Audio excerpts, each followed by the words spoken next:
Doctors take Field of Greens for their own health. Here's Dr. Ryan Green to explain. We're like you, too much fast food and not enough exercise. That's why I take Field of Greens. The fruits and vegetables in Field of Greens support my heart, lungs, kidneys, and metabolism for weight loss. And Field of Greens promises your doctor will notice your improved health or your money back. Get 15% off with promo code HEALTH at fieldofgreens.com. That's promo code HEALTH at fieldofgreens.com. Product is not intended to diagnose, treat, cure, or prevent any disease. Tony Dunn, ain't nothing to it but to do it, brother. Let's roll. In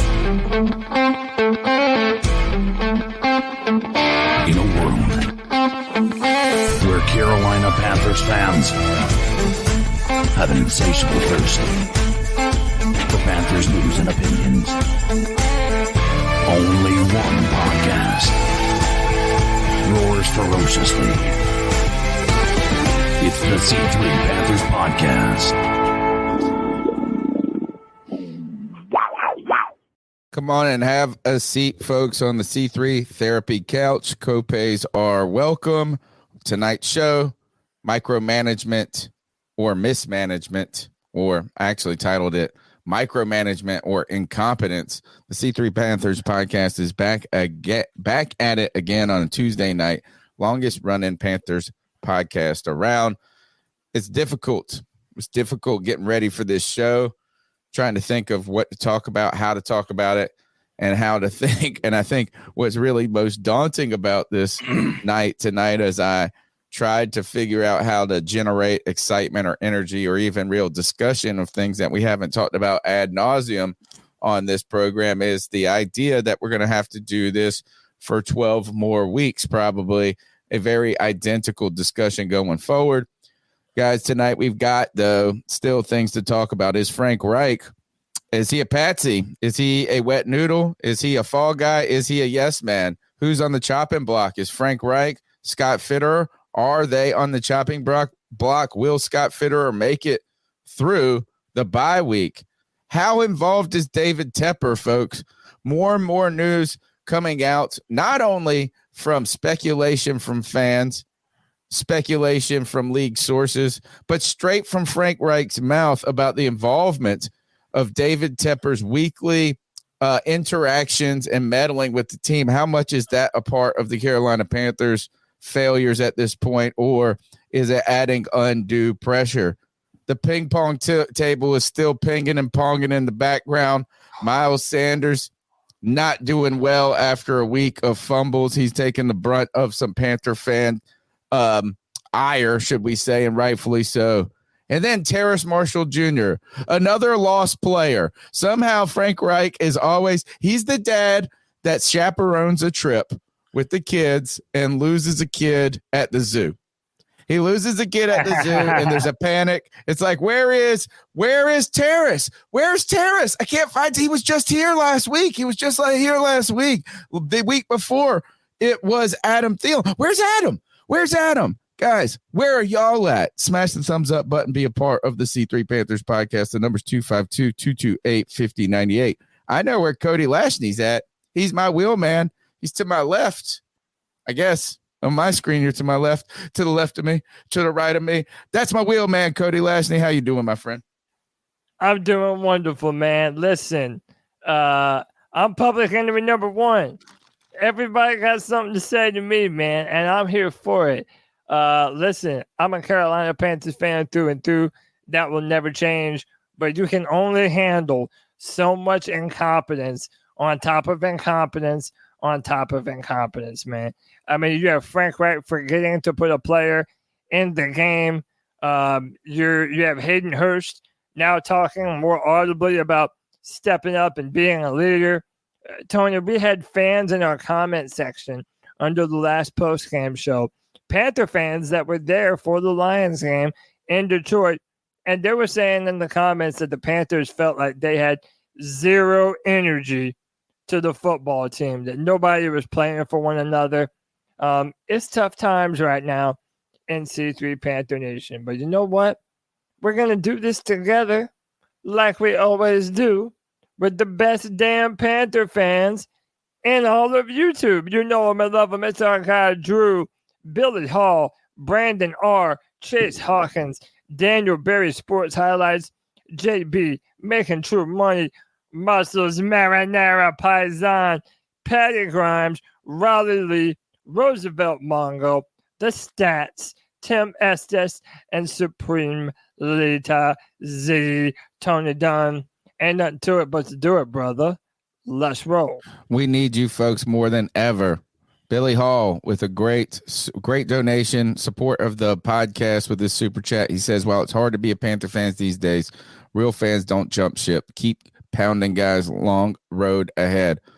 We need you guys. We don't need you. Not only do we not need you jumping ship on the Carolina Panthers, we need you to lock arms with us as we continue to march down this road. It is a long road, Billy.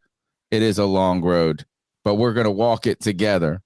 Go ahead, smash the thumbs up button. Remember, you can call in at 252-228-5098. We're really close to giving away a Jonathan Mingo jersey this past week as a near connection in the end zone between Bryce Young and the rookie Jonathan Mingo. That's all it takes right now for one C3 superfan to get a Jonathan Mingo jersey. You can be a C3 superfan by contributing just $1. You hit the join button.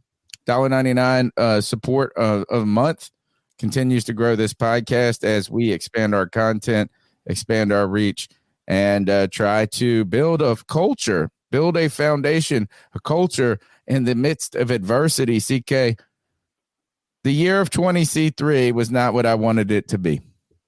Well, it's not what you wanted it to be yet, right? I mean, there's still some hope, man. There's some things to look forward to. And so, listen, I mean, if nothing else, you guys can enjoy your fantasy seasons. Oh my goodness! I don't know how you you're drafted doing. Miles Sanders. Oh yeah, that's true, dude. I'm telling, like, listen, I know that we are in a tailspin down to the earth. But I tell you what, this past week was incredible for me. My fantasy team went off, bro. Did you set like a all-time fantasy record on for our squad because we do the legacy? The all-time highest scoring team week I had this week. I had DJ Moore, Jamar Chase. Those guys both alone got me 50. I had Justin Jamar Fields. Chase had that's 6 touchdowns between 2 guys. Oh, just wait. I have George Kittle, who had his first touchdown of the season, and it happened to be 3 of them in one night. I had Justin Fields. I had Adam Thielen. I had I can't remember who I had. Who cares after that point? Dude, I was a 200. I scored 240 points, and we don't even do a kicker league. We only start 8. We don't even start 9 with a kicker. I ran into a Jalen Hurts team this week. It hurt. Yeah, tough. Jalen Hurts and those guys unstoppable with that 1-yard push play. Unreal. Gosh, I wonder what it's like to be a fan of the 49ers or the Philadelphia Eagles right now. Perennial contenders, dude. Like, it's just so, like, the Eagles didn't used to be perennial contenders. Let's be real about it. But it started with Frank Reich. Right. Well, sort of. Doug Peterson, right? Doug Peterson. Well, I mean, yeah, I guess you could say that with Carson Wentz and what have you. But, man, but it does give you hope, man. You can be a really bad team and still become a steady contender. Now, don't look at the Bengals and hope for that to be the case because they are not doing very well right now. Up and down for them. But tough to go to England. And back, he had a great game and threw 3 touchdowns to Jamar Chase. Yeah, but the Bills, had to go to across the pond, and the Jags, were there for a whole 2 weeks, man, acclimating. Should have seen that coming. I tell you, I'm really bad at this football thing. Picking these games. Same. Man, I just it doesn't matter what you expect. Maybe that's our hope right now. Maybe that is our hope because there should be no way the Carolina Panthers win against the Miami Dolphins coming this week. But strangely, the over-under in this game is lower than you would anticipate, or at least that I anticipate. It's only 43 points, I think. Right? How about that? A total 43 points scored in this. If the Panthers can score 10, I think you call the over on that. Something's going on. Something's afoot Vegas. They know something. Yeah. They're like, oh, crap. Carolina's going to come out with a vendetta trying to save their reputation. I know this is taking a spin, but have we still not heard anything about JC? JC who? Horn. Oh, yeah. You've heard that his ass is hurt. What JC? Yeah. But that's what I mean. Is like we were told that it was like a 4-week thing, and right now would be right there at that. He's done for the season, bro. You think so? Yes.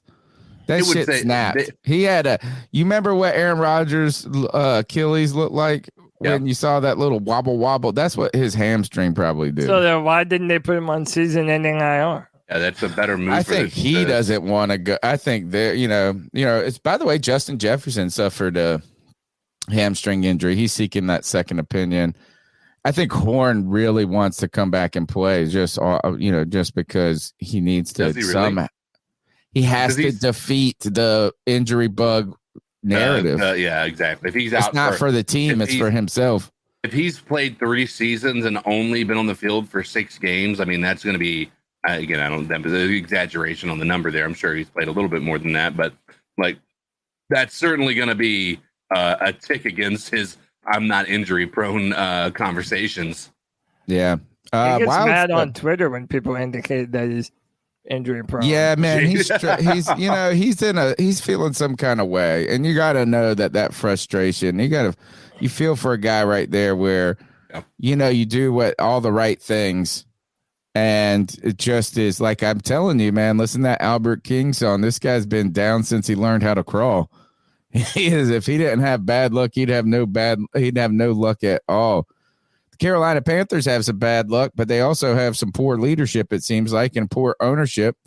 And as this whole thing is spiraling out of control, David Tepper is out there pitching his new practice facility for his real football team, that MLS team. I don't even know. I don't even care what the name. What's the name of the team again? It's just the Charlotte MLS, right? Charlotte FB Charlotte FC.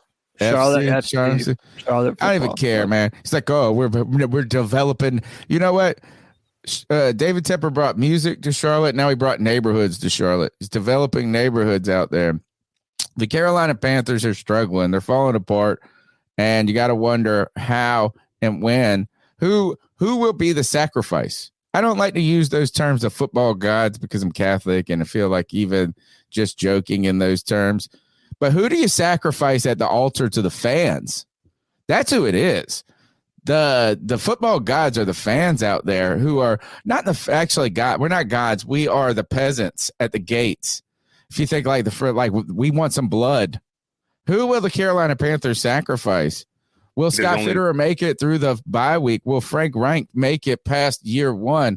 All of these things rest in the hand of a man who is very involved, David Tepper. We'll be getting into that tonight. The number's 252-228-5098. Don't forget the show's sponsored by Caldera Labs. Caldera Labs, twice a day men's skin product, or twice a day regimen that helps slow the wrinkles, fight the aging process, and you're going to need it, folks. You know who needs calderalab.com/C3 to get his 20% discount? That is Frank Reich. Frank Reich going to get older. He's getting older and older and tired by the moment, but I think I am too.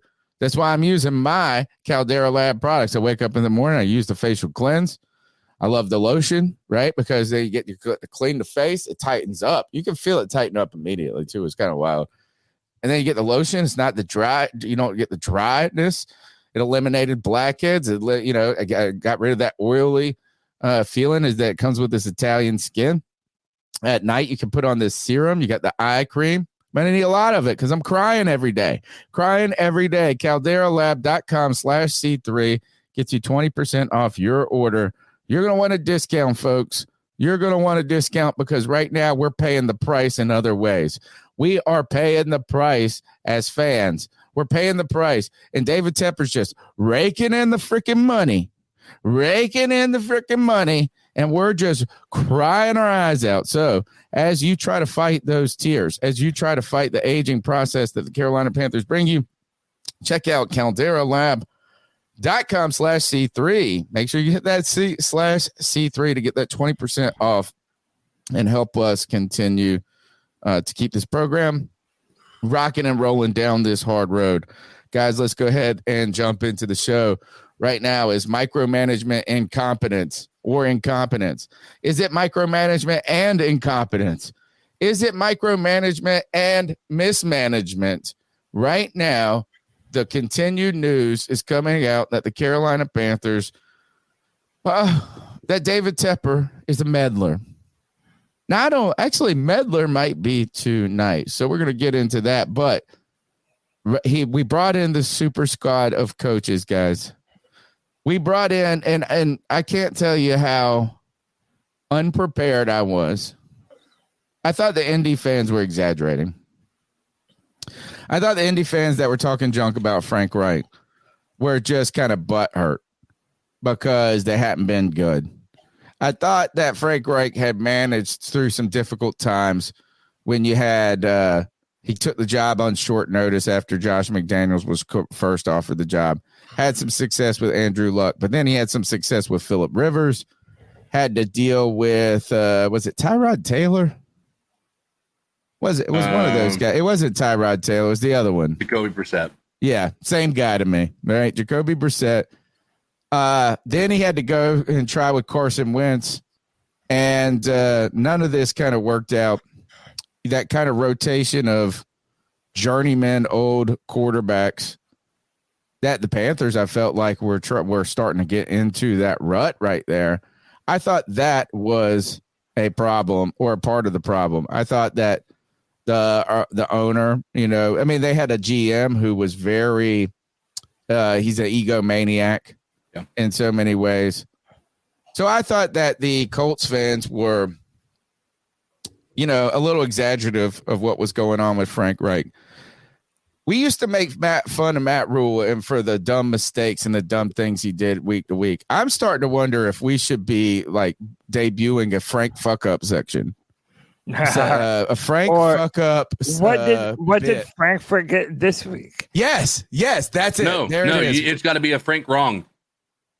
Frank wrong, not right. I like what did Frank forget this week? It's been from he forgot a whole player, man. It's been clock management, right? It's been poor clock management.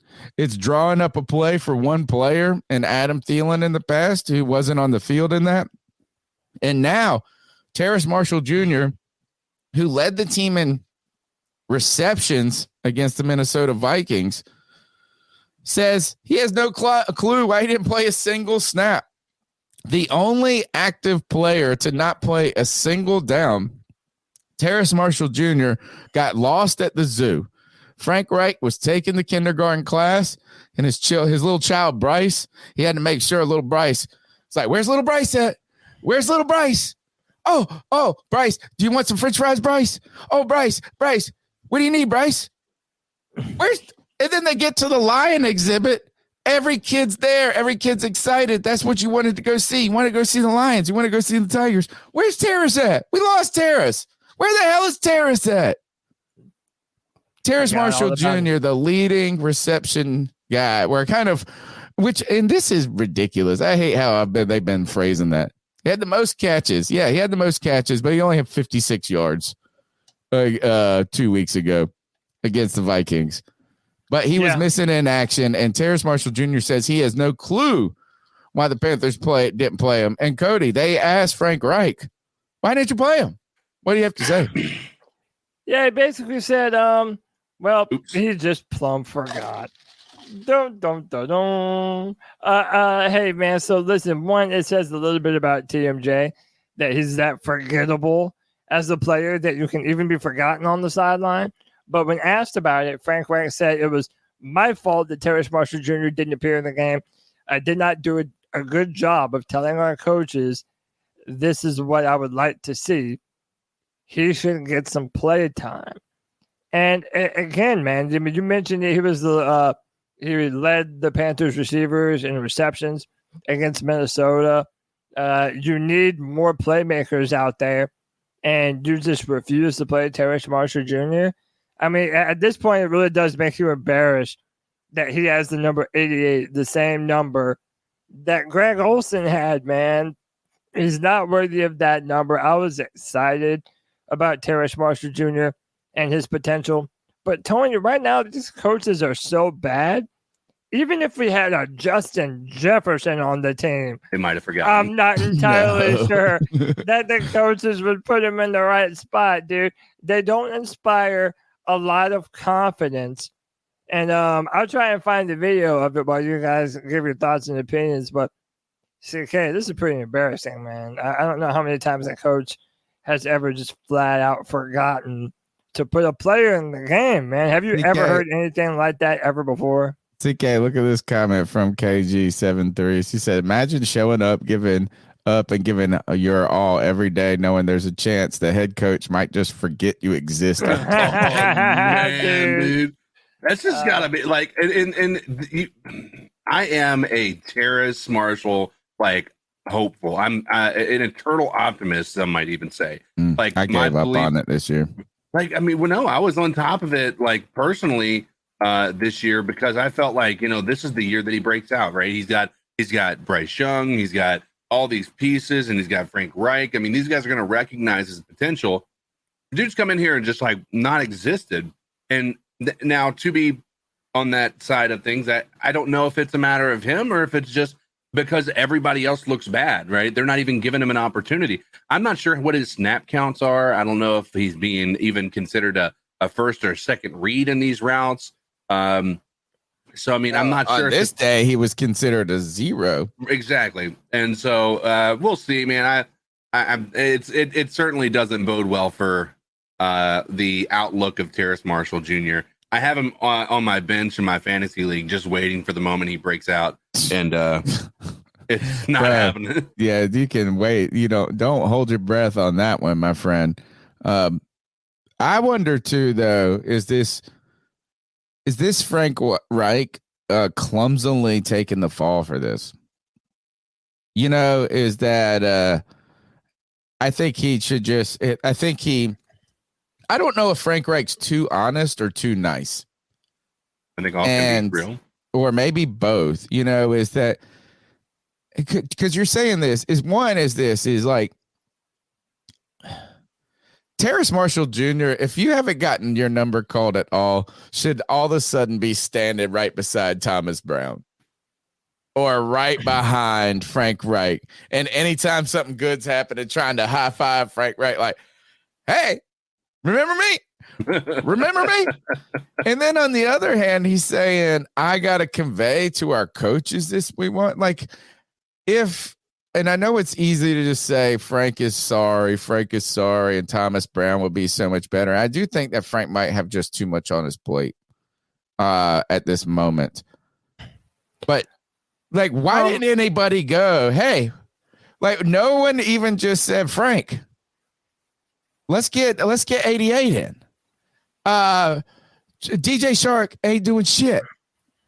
Mingo ain't doing much. Let's give 88 a try. Why does he have to tell the coach? Like, what are they actually doing then? Well, you said it was a miscommunication. Like, my question is like, what if, and there's only one answer to this, and it's that the coaches don't believe in him, right? There's only one reason why, even if Frank wanted him to play and he didn't tell his coaches that he wanted Terrace Marshall to get some reps, the fact that his coaches didn't put him in doesn't speak well for him either. And you just forgot about him. Like, you know what I'm saying? It's like, dang, you're the kid that no one remembered in the back of the class. And because he hasn't raised his hand enough this year. Cody, did you find the clip of Frank Reich? Because it's actually even more bizarre when you hear his explanation of why they kind of overlooked him. Yep, I just found it. Nice. Perfect timing right here. Literally. Frank Reich is asked about where was Terrace Marshall Jr. in this, and he did take the fall for it. I like that, but wait until you hear the explanation of why he was overlooked. Now, he should have played. He should have played some. So, I wish he had gotten in there a little bit more. That's my fault. I need to make sure, after the week he had the week before with the 9 catches and got a little momentum going, and he and I had a conversation, and so that was poor communication by me. I wanted to make sure that our guys knew to kind of make sure he had some playing time and that there would be opportunities. So that was my fault. Oh, this If wasn't that the was one. true- There's another clip. There's a second clip where he says we essentially got wrapped up in the game plan that was created in the mindset of when Terrace Marshall was hurt. So it was like, hey, well, he was injured a couple of weeks ago. So we didn't just have kinda- to think about No, him. we didn't think about him. And then he came back, and I guess we should be thinking about him, but we just implemented the game plan without Terrace Marshall. It's so dumb. And by the way, if that was real, why would you admit that out loud? That's where I think he's Like, how not. do I you think think he's that it too makes you honest look and good? too nice. Yeah, is that at that point you should just say, you know what, you should lie. You should just Yeah, lie and lie by omission, right? It's just say, the flow. Remember how we said the flow when we called 58 passing plays, and they were like, "Why the hell didn't you?" He was like, "Well, this is flow of the game, man. It's flow of the game. It's just been like, yo." Don't we also game. agree that it's probably an effort to try to make Terrace Marshall feel a little bit better as well? Like it's if No, he just said, I That think that doesn't makes make him you feel feel better worse. if you say you forgot I had a about him. conversation. Was the CK? Do you think when he said I had a conversation with him? Do you think that was before or after the game? Like, do you think he talked to him last week and it was like, yeah, man, you did a great job, 9 catches, and That's then what he he said forgot he about him, alluded to. or did he have a catch?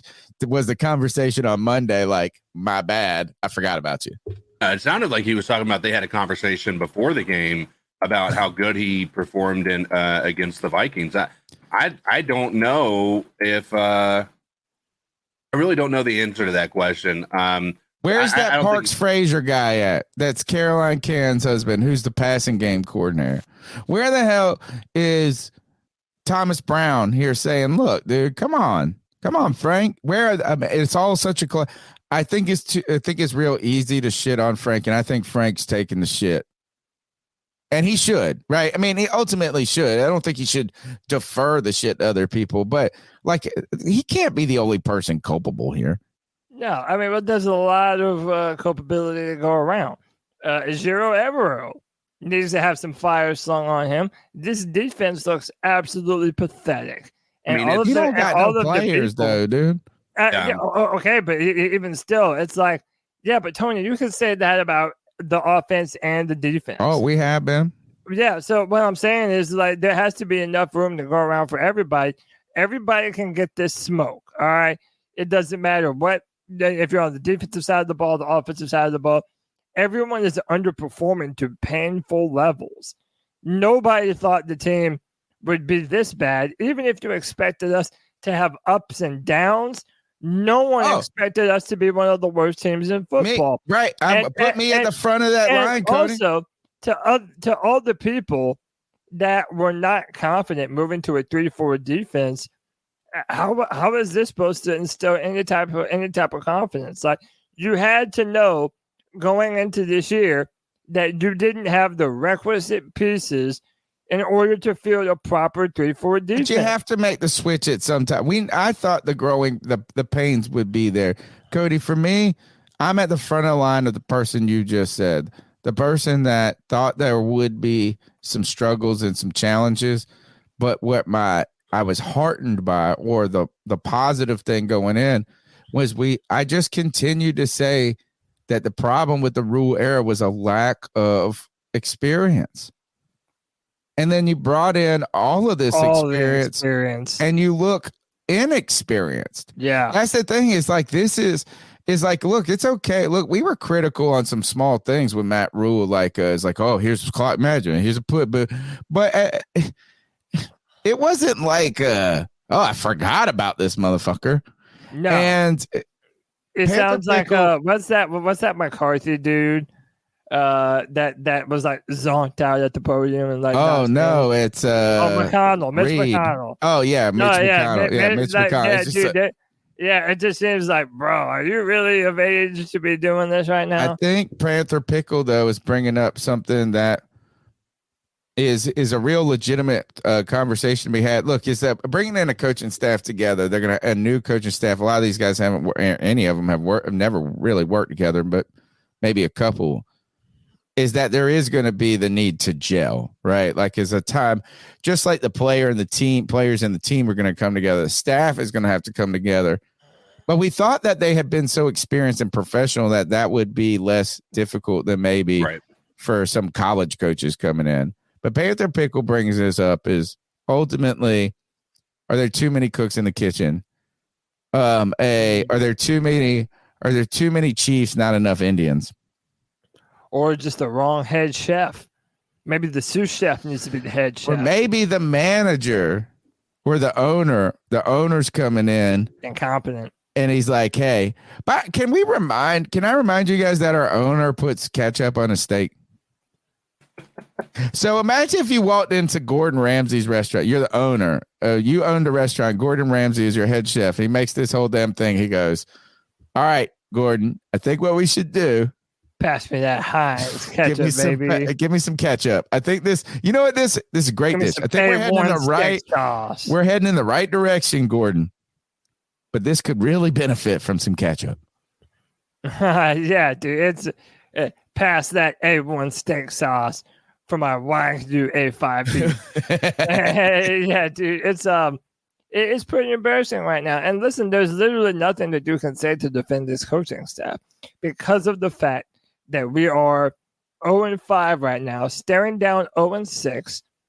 We're getting ready to play the Miami Dolphins. Spoiler alert. None of us are picking the Panthers to beat Miami. No one is. I'm not picking the Panthers to win another game until they at least win one. Oh, dude. And oh man, I can't go there yet. I can't go there yet. We're not at that part of the show. I can't go there yet. But tell you what we can do is say that some of these players, they're upset like we are, man. They really are. And one of those people is Hayden Hurst. And Hayden Hurst is now saying that he has not been a part of the season like this before. And here's why he needs to be more vocal as the team heads into week 6. I'd have to find that clip if you want. All right. Well, yeah, I do want you to find that clip if you can just momentarily as I kind of cue this up. Can we remind you guys that Hayden Hurst played for the Falcons? You know, I mean, he played with the Bengals, but he came in as a rookie. I think he started with a rookie at the Ravens. Now the Ravens are a perennial playoff team, but they then went to the Falcons, and he went to the Falcons, I think, in some down years. I mean, that's post. I mean, you're talking like Matt Ryan on the ass. So, you know, he was in the Falcons haven't been good since they went to the Super Bowl. And this mug is right here saying, it's wild when you say, I've never been a part of something like this. To hear a pro say something like that. And I know you've never been part maybe of an 0-5 start, but you have been a part of some kind of adversity and some different things. Yeah. And let's hear what he has to say, and then we'll go to what really fires me. Yeah, this is Hayden Hurst. I'm not. It's just new to me, but you know, at the end of the day, 0-5, the record. I don't care. I'm just gonna go back to work. I'm starting to be more vocal. It's like I said, I don't care who we're playing. I don't care what our record is. I just want to see guys compete. I'm not trying to preach at guys. You know, I still have stuff to clean up myself, but you know, I think in my 6 years in the NFL, it's never been a lack of effort. It's just, like I said, I don't care 0-5, 5-0. Like, I'm going to go out there and compete. So I just expect the same out of everybody else. Is this a lack of effort? No, it's just, like I said, cleaning up details, just getting stuff going. When stuff doesn't go your way as far as like schematics and the plays don't look great, I mean, you can still put effort on tape. And I think that's that message that we're trying to send is just effort. So when you say those types of things, I think what Hayden Hurst is also implying is that there's going to have to be some soul searching from every player on that team to dig down deep, to find that inner resolve, and to go out there and grit, grind, and man up. The problem that I fucking have with this, Cody, is the audible insult in the background to that. He's somber. He's serious. He wants to be better. And then in the background, these motherfuckers are laughing and ping pong, ping pong, ping pong, I want to burn it. I want to take the ping pong tables, bring it out to the 50-yard line at the practice field, and burn that shit right in front of them, dude. You want to play ping pong? Nah, you're not paid to play ping pong. You're professional fucking football players, and you're 0-5.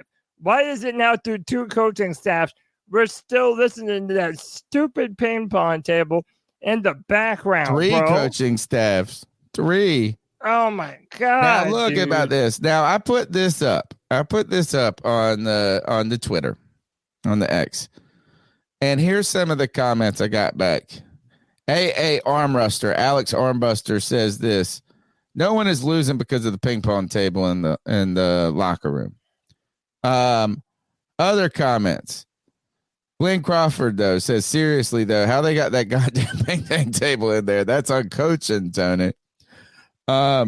Yes. All right. So some people, yes, it drives me nuts. Start winning, make a culture. Then we can talk about having the ping pong table.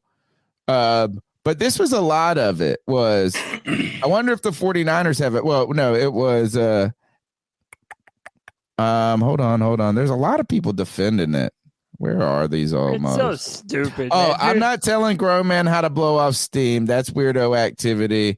And then there are a lot of people saying, well, actually, maybe I felt like there was a lot of other people saying that it's not a big deal. Every time I mention the ping pong table, there's always people that are, it's not a big deal.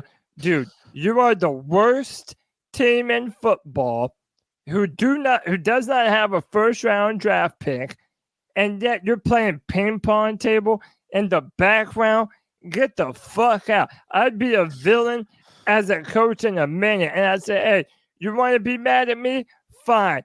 Be mad at me. Maybe you'll play with a chip on your shoulder now that Papa took away your toys. All right? It's time. I'd rather for the players to fucking do it. Yeah, there's it's like if somebody did mention this, it was probably Miles Sanders back there playing ping pong. And this was great. Somebody said, I love this tweet. This is from @Panthers _fan_85. He said, any one of them motherfuckers could probably shred Forrest Gump in ping pong. Dude, I tell you what, they sure get enough practice. Bro, I'm telling you, man. I just felt like it was such a look. I don't really care about that. Like, it's not like me going, "Oh, we got to discipline this." It's just I feel like it's such a real audible juxtaposition of what is going on with the team. No, Tony, everyone's there to collect a paycheck. It legit feels like no one cares to be there. Like, everyone knows that they're going to lose. They're going to show up. They're going to do whatever BS the coaches are telling them to do. But at the end of the day, yeah, if they want to blow off some steam at the fucking ping pong table, good. In my mind, you're not in this building and not doing something to dedicate yourself to getting better playing football. Because as of right now, that's not what they're doing. They're not doing that at all. And then, by the way, I mentioned it at the start of the show, Tony. Why is it that we have Panther fans in Detroit leaving us messages in our comment section telling us how there's zero energy to the guys on the sideline? Nobody fights like they want it. No one presents themselves like they're mad at this team for laying eggs week in and week out. There's no leadership on that team, and you're right. The fact that not a one player has come forward and said, all right, boys, enough of the ping pong, enough of the, trash can basketball or dartboards or foosball or whatever the fuck they're playing. It's time to dedicate ourselves to business, man. And y'all might think we're being petty right now, but dude, when we're listening to every interview and you hear that godforsaken clipping and clopping, I love to play ping pong personally. It's so ridiculous, man. It's just, I I don't want the coaches to do it. I want the players to not pick up the paddle. I don't even want a player to go chastise a guy. I want a guy to say, you know what? Fuck this. I ain't playing no games until I win a game. Yeah. I mean, anyway, it's just like joking around. And I know you can't just all be, you don't want everybody to just be down in the dumps and this and that. But I just feel like it's just such a, it's just throwing it in our face, particularly us who are listening. And maybe I'm just I'm making this about me. But we're sitting here dying, trying to find any gleam of fucking hope in this. And then you hear Hayden Hurst coming out saying we got to commit with some resolve. And you're like, oh, okay, man, I'm going to use this clip in the podcast. Ping pong, ping pong, ping pong, ping pong. Fuck! And I will point out this. Michael Mayer has only had 2 targets all season. So it's not just here that tight ends are getting overlooked. All right, what do we got next? Next up. Ping pong, ping pong, ping pong. On the docket. Can you change that? I screwed it up. If you can change the no, view. You're good. All right. So, and I can even play a clip in accordance with this. So this is Frank Reich talking. He says, some owners stay away and don't engage. Others do. And his philosophy is he's going to engage. This is Frank Reich talking about David Tepper. I have the clip of this as well, and I want you all to hear it, and this will kind of lead us into the conversation that we're really going to be having tonight. Is David Tepper just another meddlesome version of Jerry Jones without all the championships? So they're already talking to Frank Reich about the conversations that he's had with David Tepper. And this is what Frank Reich had to say. Tepper have an open line of communication. What is your dialogue with him been like? Talk to him every week, multiple times. Usually talk either Monday or Tuesday after a game. And he's super competitive. He wants to bring a winner to the Carolinas. He's wants it now. Wants it now and pushes me and pushes us to that end. He wants to do whatever it takes and turn over every stone, churn it as much as he has to produce winning football. So I appreciate those conversations. They're always very challenging. He's a super competitive person, and he's not going to sit idly by. So he's not going to sit idly by. He's pushing them to win right now. But you won't push them to get that fucking ping pong table out of there, will it? Anyway, CK, it's one of those things, man, where when you're already talking to your coach about what his conversations are like with the owner, that changes are on the way. I mean, without question that changes are on the way, because why else would you be bringing in the guy that just spent all the buku bucks on this coaching staff to be able to compete? And I'm going to wait until Tony gets back till we really go into it. But it is my theory and the theory of many others that David Tepper has forced numerous different things through Fitterer onto this coaching staff. And I'm a firm believer that David Tepper feels like he knows the right shots to call. The man became a billionaire, for God's sakes. But, CK, let me ask you, man, what is your inclination about David Tepper throwing his weight around and being the one to make decisions for this team? I think it's not unheard of for an owner to be overly involved in who their team decides to take. I am of the mind that David Tepper's involvement in that should probably be a bit more limited than what it was. But it's so hard to say, man. Like, on one hand, when you do that, you're giving like Matt Rule a pass, right? well, how much did Matt Rule really how much did he really have control over this? But on the other hand, like, you're taking a lot of the blame away from David Tepper for where we're at as well. I think all things can be true. It doesn't have to be solely one reason or one piece of this. I think there's probably a truth to the fact that Tepper was preferring Bryce Young. And I don't think the gap between Stroud and Bryce Young was worth them going against what the owner was saying. You know, it's certainly not as big of a gap as we've been noticing. Yeah. Tony, you brought this to my attention, this video clip that we're going to show here of Rich Eisen. But I have taken a lot of flack on Twitter. And by the way, thank you to everybody on Twitter that supports your boy and defends me for speaking my truth on the social medias. But people get real mad when you start to insinuate that this coaching staff was in on a certain quarterback over the one that we have right now. So what I would like to bring your attention to is none other than Rich Eisen, who you know has a bunch of connects. And he had something funny to say on his show today.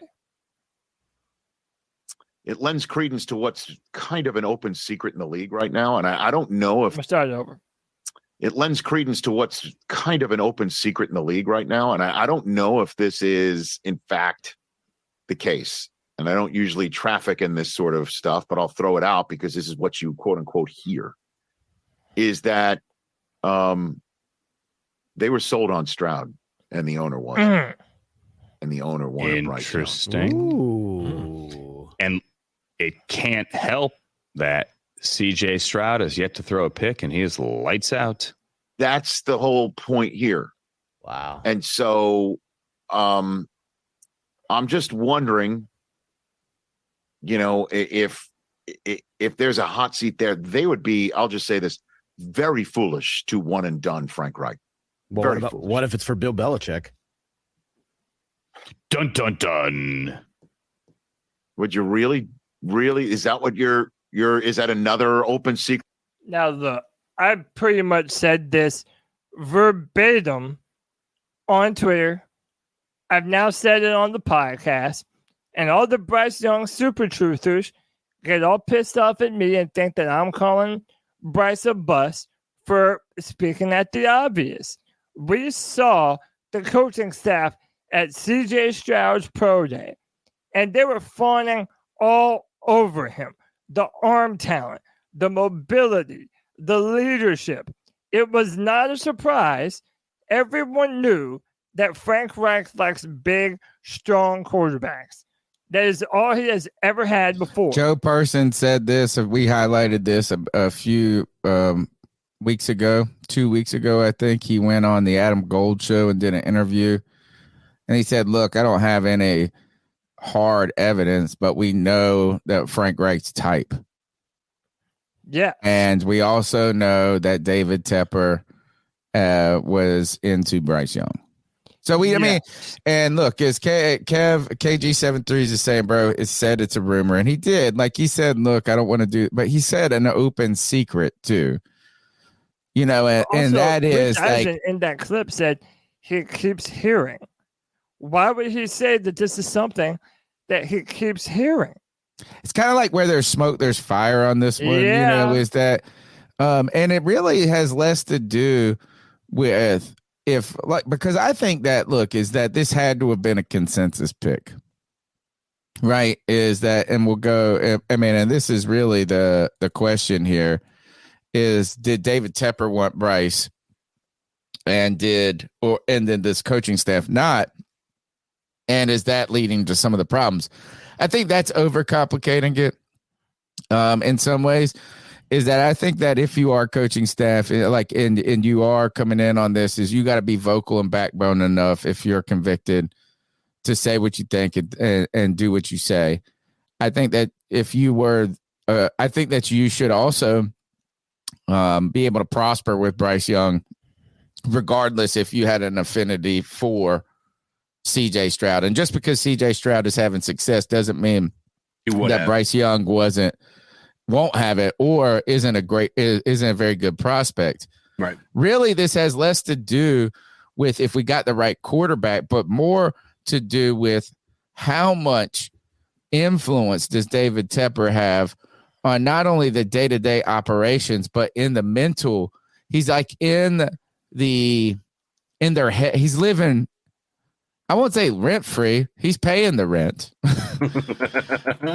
But he's living in their heads. And I've brought this up several times on the show. When you're with people that are this powerful, this financial, in this case, in our world now, money is the real power, right? Even more so than influence of things, is that you're trying to stay ahead of what they want. You don't say, oh, do you want Bryce or do you want CJ Stroud? You're trying to read every tick and tea leaf and every facial expression.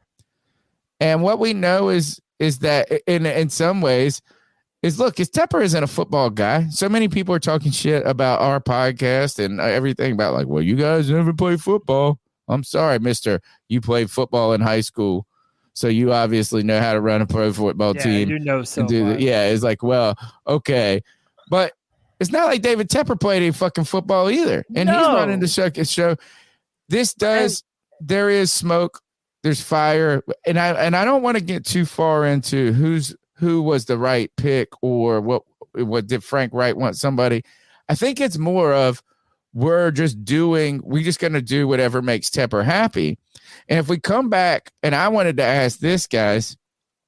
Well, first let's bring this up. This is from today's press conference or yesterday's press conference when they were asking about how much interaction Frank Reich has with David Tepper, and he's having these weekly meetings. He said that they come on Mondays. Sometimes they, because Monday's so busy, they happen on Tuesdays. But he says he's super competitive. Now, this is Frank Reich talking about David Tepper. Now the media is asking these questions openly in these press conferences. First, don't just say like all of a sudden we're the ones making these rumors up. Yeah, when I say it, I'm a villain. I'm a conspiracy theorist. The media is now asking. Media does it. They're asking legit questions. Yo, my crippled ball sack, bro. Frank Reich says this. He's super competitive talking about David Tepper. He wants to bring a winner to the Carolinas. He wants it now. And pushes me and pushes us to that end. He wants to do whatever it takes, turn over every stone, turn it as much as he has to produce winning football.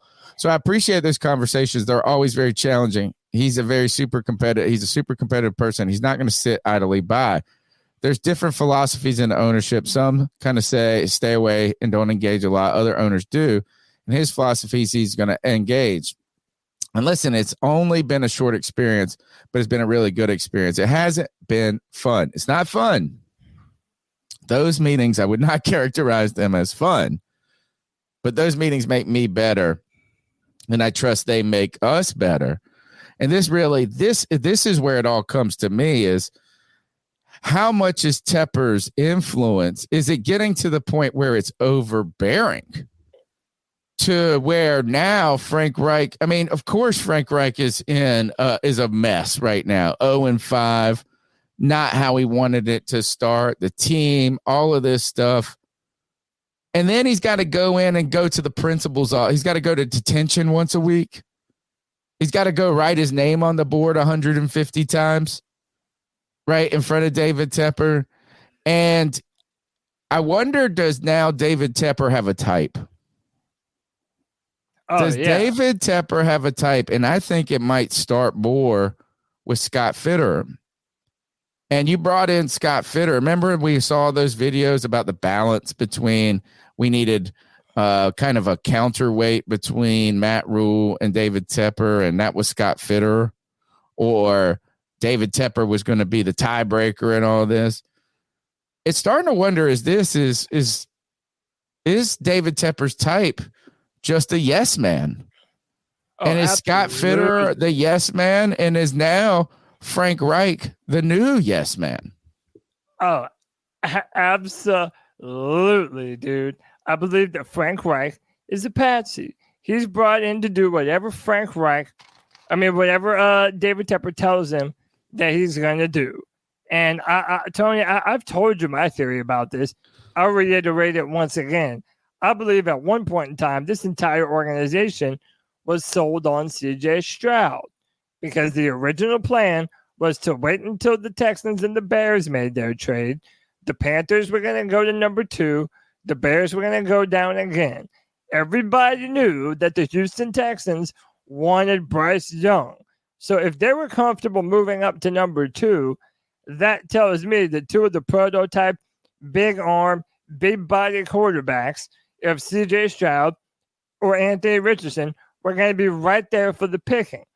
It's only when Fitterer and David Tepper decided to pull the trigger and move up to number 1 that they said, wait a minute, every respectable media outlet, every analyst, every draft guru is saying that Bryce Young is the best quarterback in this year's draft. And we're going to look dumb if we don't come out of this draft with the consensus number 1 quarterback, regardless of whether or not he's 5'10", 200 pounds soaking wet.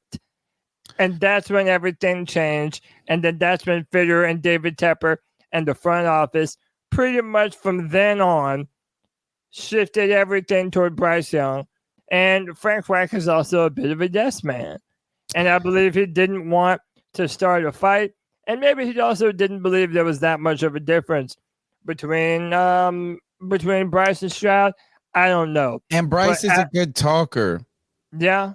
Right. Is that remember when we were talking about all the things and look is again, every time I say, I don't want to come back and be like, because I wanted CJ. I didn't really care that much about who it was. I just wanted the Panthers to pick a quarterback. Amen. I did. My initial inclination was towards CJ Stroud.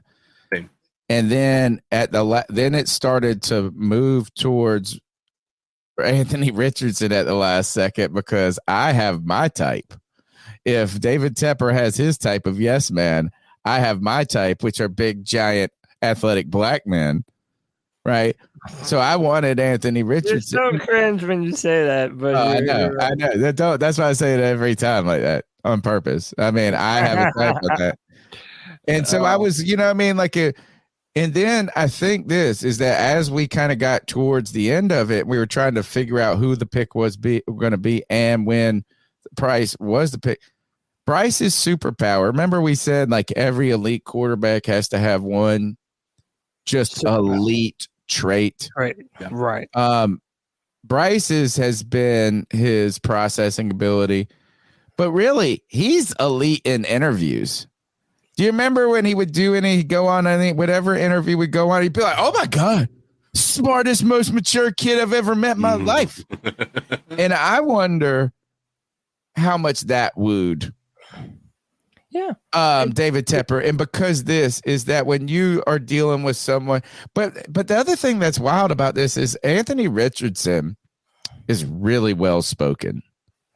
He is very well spoken when you listen to him. So I mean, it's not like he's very just white voice too. He's real deep and low. Man. He's just not. He's not just an athlete. Like he's got. And really, this is all about how you portray yourself to the media. This is branding and all of this. Even and look, is that despite the poor S2 test, this and that is CJ Stroud also has very thoughtful, great, responses and things. But Bryce's stuff was always like, this is annoyingly polished. Yeah, it's almost too polished, isn't it? Well, you were starting. I bet you we could go back and pull some tape about us saying like, is that a concern? Like, my buddy always used to say Deshaun Watson's such a good dude. Deshaun Watson's such a good dude. And then it's like, oh God, Deshaun Watson, not a good dude. Yeah, a little bit. It's almost where it's too believe. It's like, oh my gosh, what's the skeleton in the closet? But I just wonder how much David Tepper walked away just saying, I just feel more comfortable giving the keys to this kid. You know what I'm saying? Is you got these kids and I need someone to be the DD this weekend. I'm going out of town. Here's the keys to the Benz. Bryce, I feel most comfortable with you. That's what I think. I think he just felt like it was a less. And isn't that wild that the 5'9", 190-pound guy is a less risk? Yeah, I mean, it runs counterintuitive to every common train of thought when drafting number one. I mean, there's a reason why they're like big, strong, athletic quarterbacks in today's modern NFL. I mean, listen, Bryce. Hold on. I gotta address this comment, Eddie. Bring this up. Bring up Eddie's. comment. yeah. This pisses me off too. Because look, as I understand, look. First of all, I'm not going to dismiss this comment as foolish or anything like that, because there are implicit biases all the time. I actually think that's what I'm trying to say. I think the implicit bias lended towards David Tepper going into the more polished presenter. But let me tell you one thing is what I'm trying to say here is that it's all of these guys were very polished. And to be honest, for someone who for what they do for a living is speak in front of people, I could have never done what these kids do at 19 years old from anyone. So I don't want it. What I'm trying to say is that these guys, all of them, had the total package to the point of where you can't say, well, this is just the guy. In fact, we're finally seeing this, is that, in fact, they're breaking the mold. You used to only say, and not all you, I don't know what anybody, but we all would hear, that guy's an athlete. This guy's cerebral. These guys were all athletic. They were all football guys. They had none of them had really, not that I know of, had anybody been in any type of trouble or concern like that. And when you saw all of them on these interviews, you're like, holy shit. And not because you're like, holy shit, because you don't think someone can be. I'm saying holy shit because a 21-year-old being that put together, the age is the thing. So I really don't, what I am trying to say here is that I think that isn't a weakness. Like, it wasn't like these guys were weak in one area and Bryce was just superior in this area. You know, I mean, all it like is like, listen to these guys talk football.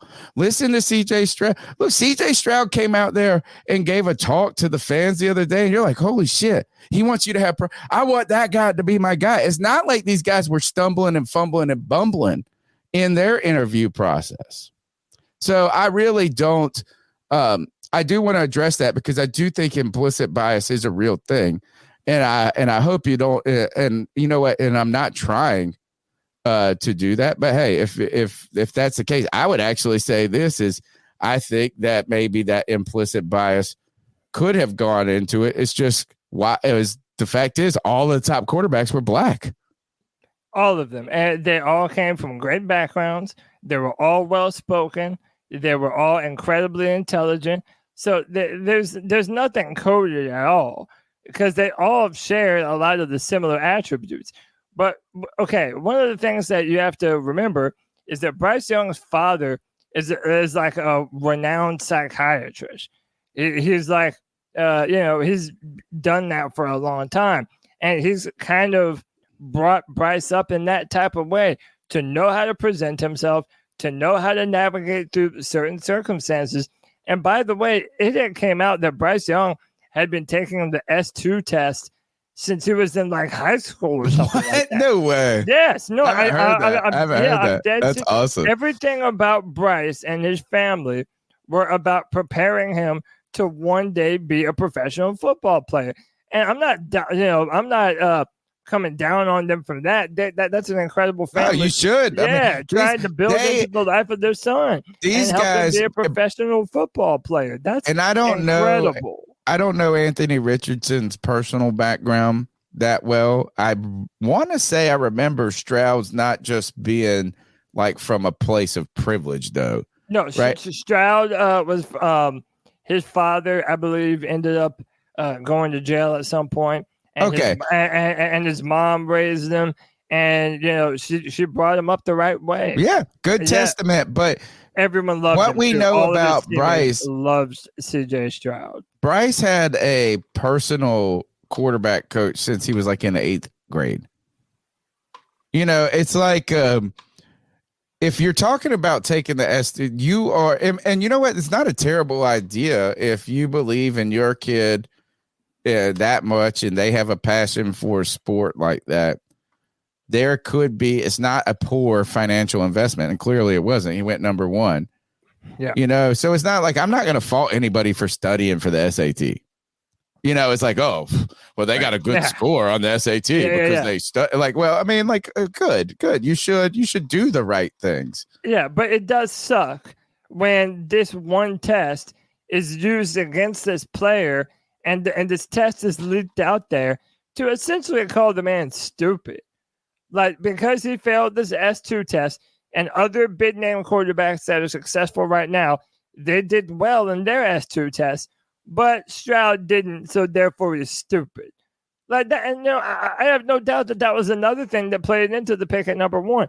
You're not going to move up to number 1 to draft a guy who isn't elite at being able to read defenses and knowing what he's looking at. And if everyone is a believer in analytics and all these other tests that they're using, then they're going to look at Stroud like, well, it came from Ohio State. They have wide receivers wide open all the time. Everything is easier for him. Boom, go to the Alabama quarterback because his S2 test matches everything that we see on film. It's not a fair one-for-one comparison. And his film, we got... God, I don't know. I'm not giving it. I don't think Bryce is the wrong pick. I do think Bryce looks smaller and smaller each week. Like every time I see him out there. And you know what? I will say this, and we got to hit these super chats, is I watched that. Yes. I watched the 49ers game, the 49ers Dallas game. Yeah. And I felt like their entire team looked bigger and more athletic than our team. Like well, I'm just saying, like every position seemed like to have like dogs. You know what I'm saying? Like you're like, they got these linebackers out there. It just is like we got these bum ass offensive linemen. We got a tiny little quarterback. We got a cornerbacks I ain't ever heard of. We don't have studs, dude. No, we JV. We're JV. All right, let's see. Let's get these supporters and let's take some calls. Yeah, let's do that. Oh wait, no, hold on. You address them first. I got to now. Hold on. Boy, I promise we'll get to him. Eddie says Purdy had the highest score last year. Notable elite scorers: Justin Fields, Joe Burrow, Drew Brees, and Josh Allen. There's only one outlier on that list. But Eddie, that's my entire point. That now you're not even judging a player based off of what they're seeing on and off the football field.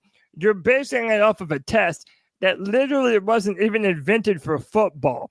It was a baseball test. And then in recent years, they started using it to evaluate football players.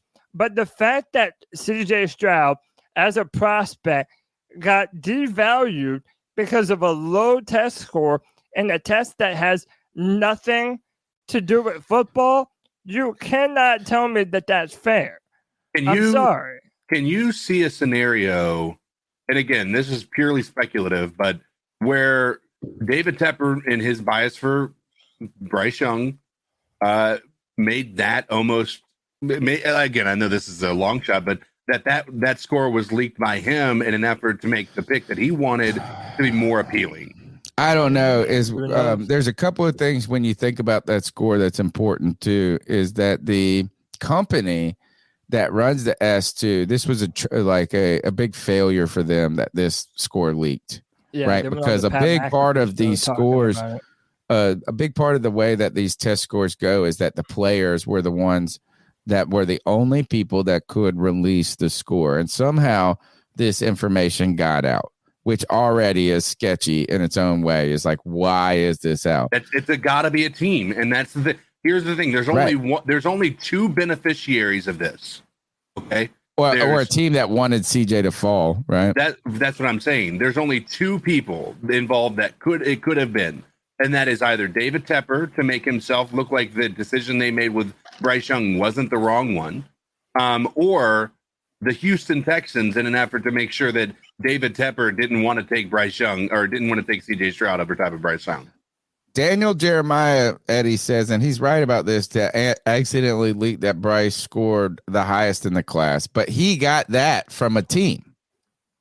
Yes. Right? It's like he didn't get that. He didn't go to the S2 company and get that. Some team told him that, right? Or some agent or some. So somehow that was leaked. Yes, he leaked it to the public, but that information got to him somehow.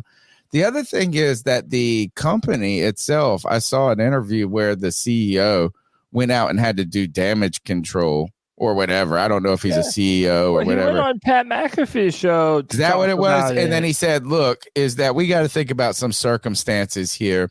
Yeah. CJ Stroud had been on this crazy tour of interviews and all of this stuff.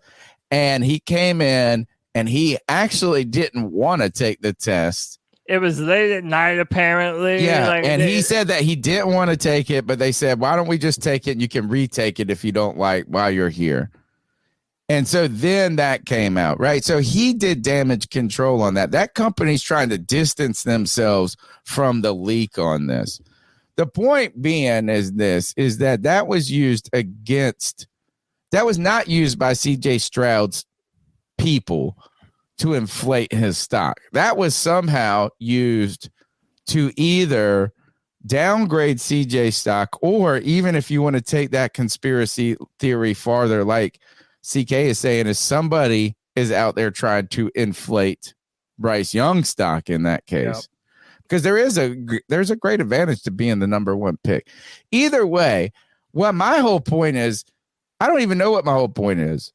My whole point is this, is that clear Tepper and them, their fingerprints are on this pick. Oh, 100%.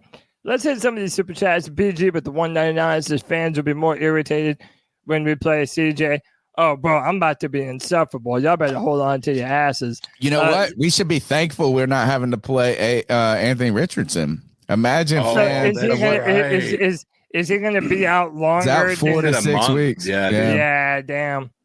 No, but that's good news for Bryce Young and Panther fans. I don't think so. I think Gardner Minshew is a better quarterback. No, not about the win or the loss. What if you lost to Anthony Richardson then? To both of the quarterbacks that you have the opportunity to draft. Yeah. Right. Yeah, hey, don't worry. We can still lose to the Chicago Bears, Justin Fields and DJ Moore. That'll also be embarrassing. Do we play them? Oh, you know we do. We have all the revenge games this year. Yeah, we have them all, man. C-Dog 1983, shout out my man C. He says David Tepper is the death of the Panthers and its fans. Can't argue with you there, man. Railroad Man with the $2 says missed opportunities. My boy, the Stats, says Cam said it pretty well on RG3's podcast this week. The coach needs to adapt his teachings to the player. Cam had to tell his coaches not to coach him like Manning, and it started to click after that. That's a great point, too. You have to factor in how a player learns, the best way to talk to them. I mean, being a coach. You think that applies here, though? Yeah. I mean, I don't think they're miscoaching, Bryce. I think, if anything, they may be making it too complicated. Well, but that's the point. You have to sometimes. Well, you believe he's so smart, though. So you're like, oh, he can do whatever. So upset because everybody was told that this is the type of shit that he's able to jump right in on. It doesn't matter how complicated the playbook is. Bryce is going to be able to come in and run things right away. And I think that's why a lot of fans are upset. But I do agree with Stats' overall comment in that sometimes you have to change things up specifically to make things easier on your rookie quarterback. And that's 100% the truth. Paisan Mustard's Marinara with the $5 says Frank is overcooked pasta. Limp Dick Jones. Oh, no al dente there. And my man Evan Sports Talk, member for 4 months, says, how are we feeling, y'all? Not too good, Evan. Not too good. Tony Dunn, you want to jump into some of these cat calls? Please, we got a lot. The number is 252-228-5098. Be a part of the show. Leave a message and tell us what you think about these Carolina Panthers. Let's roll. So what are your thoughts on catcalling? Yeah, it's pretty. You shouldn't do that to somebody. And how did that make you feel?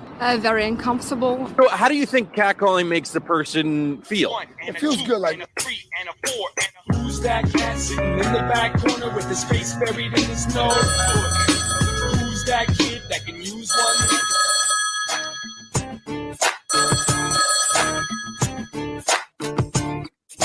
Hi, just another very disappointed Panther fan yet again. Dreams and everything in shambles on the season from the get-go. But Scott Fitterer and David Tepper can't get out of none of these contracts, and they should have to lay in this bed of Panther shit they have made. But honestly, I think the team's out a long time ago when Jerry Richardson left, fuck. Sucks, guys. Jeans Friday. What being a Bring it Panther back. fan is, like Cody said, getting your expectations through the roof, only to find out you got a dud of a bottle rocket. You're not going anywhere. Well, all I could say is that was a really stinky loss. The most points we've been scored upon. The defense got ran upon. The zone sucks, a-holes. I don't know what to say. Crapalina. And there's 12 more weeks of this, guys. Keep pounding. Yeah, thank you, man. Thanks for calling in. Thanks for sticking with the C3 Panthers podcast. Smash the thumbs up button. Be a part of the conversation. Tony, whether you like the opinions, whether you don't like the opinions, get in the comments afterwards.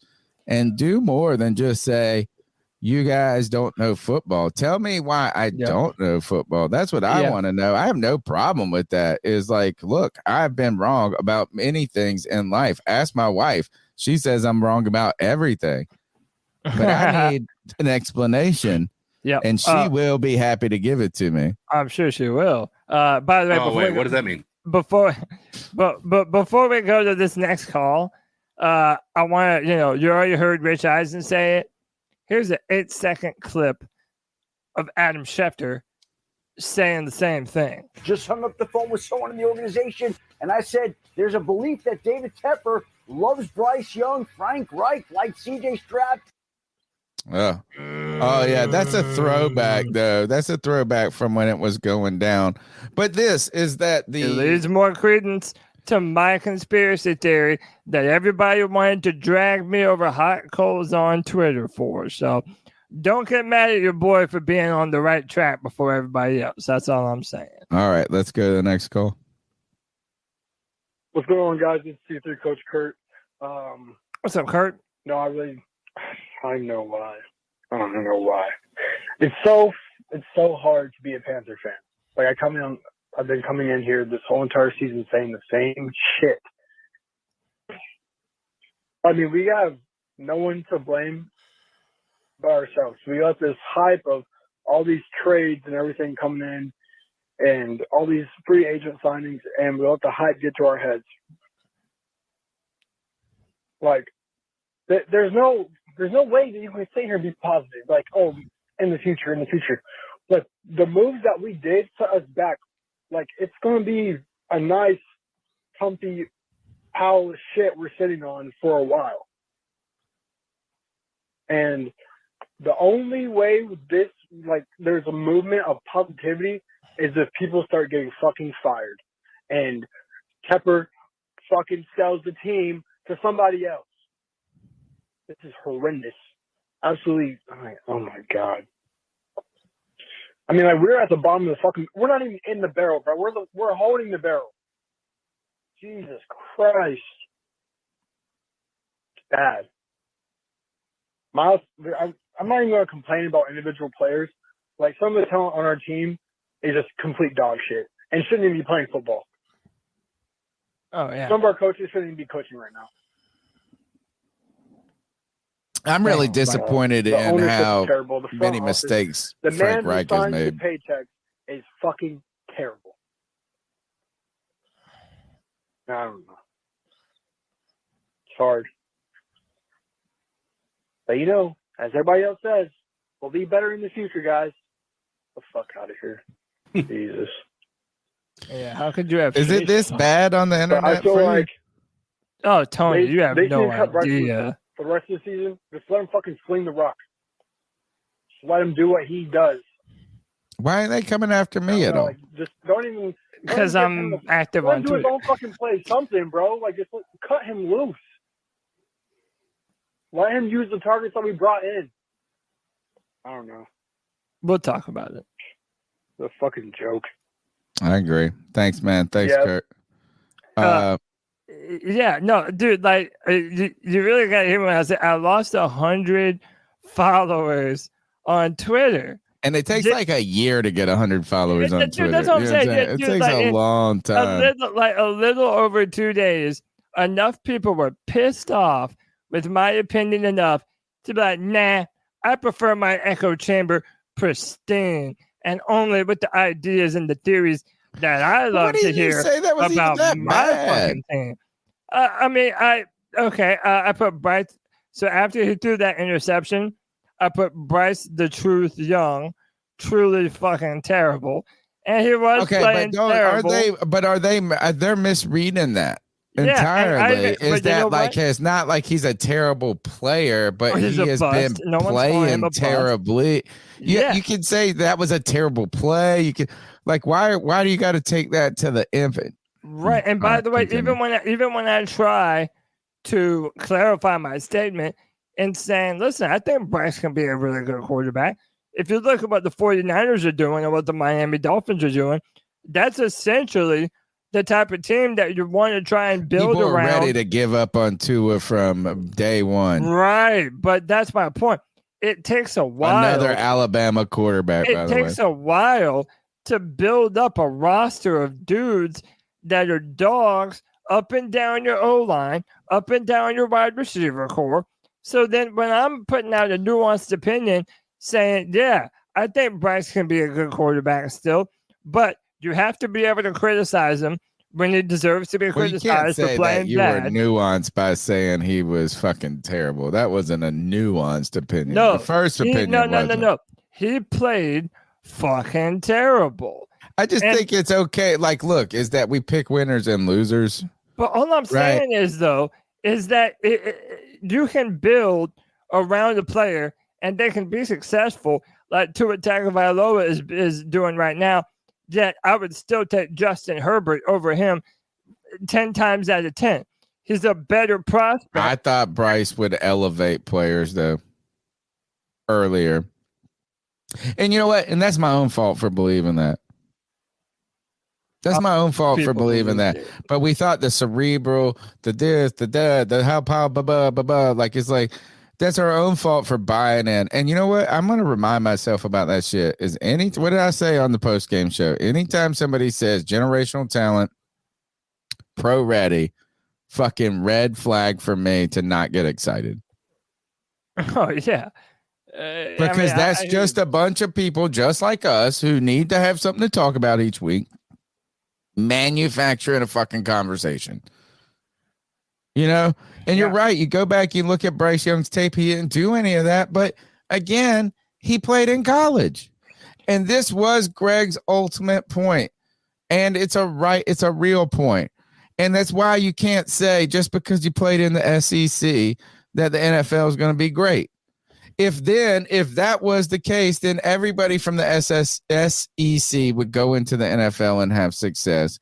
And only other people from other conferences would struggle. But we see tons of motherfuckers all over flame out from the you know what I'm saying? Is college and the pros are different. You take 120 teams with 90-man rosters and you trim it down to 30 teams with 53-man rosters. And by the way, those players get to play for 10 and 15 years. The greatest of the great. It's a different fucking dog, bro. It is a different dog. I just think it's going to take longer to build the team around Bryce than it would another quarterback. I don't think even that. I just thought we thought it was going to be too easy. I think it's our own fault for thinking it was going to be easy. But let me just say this, too.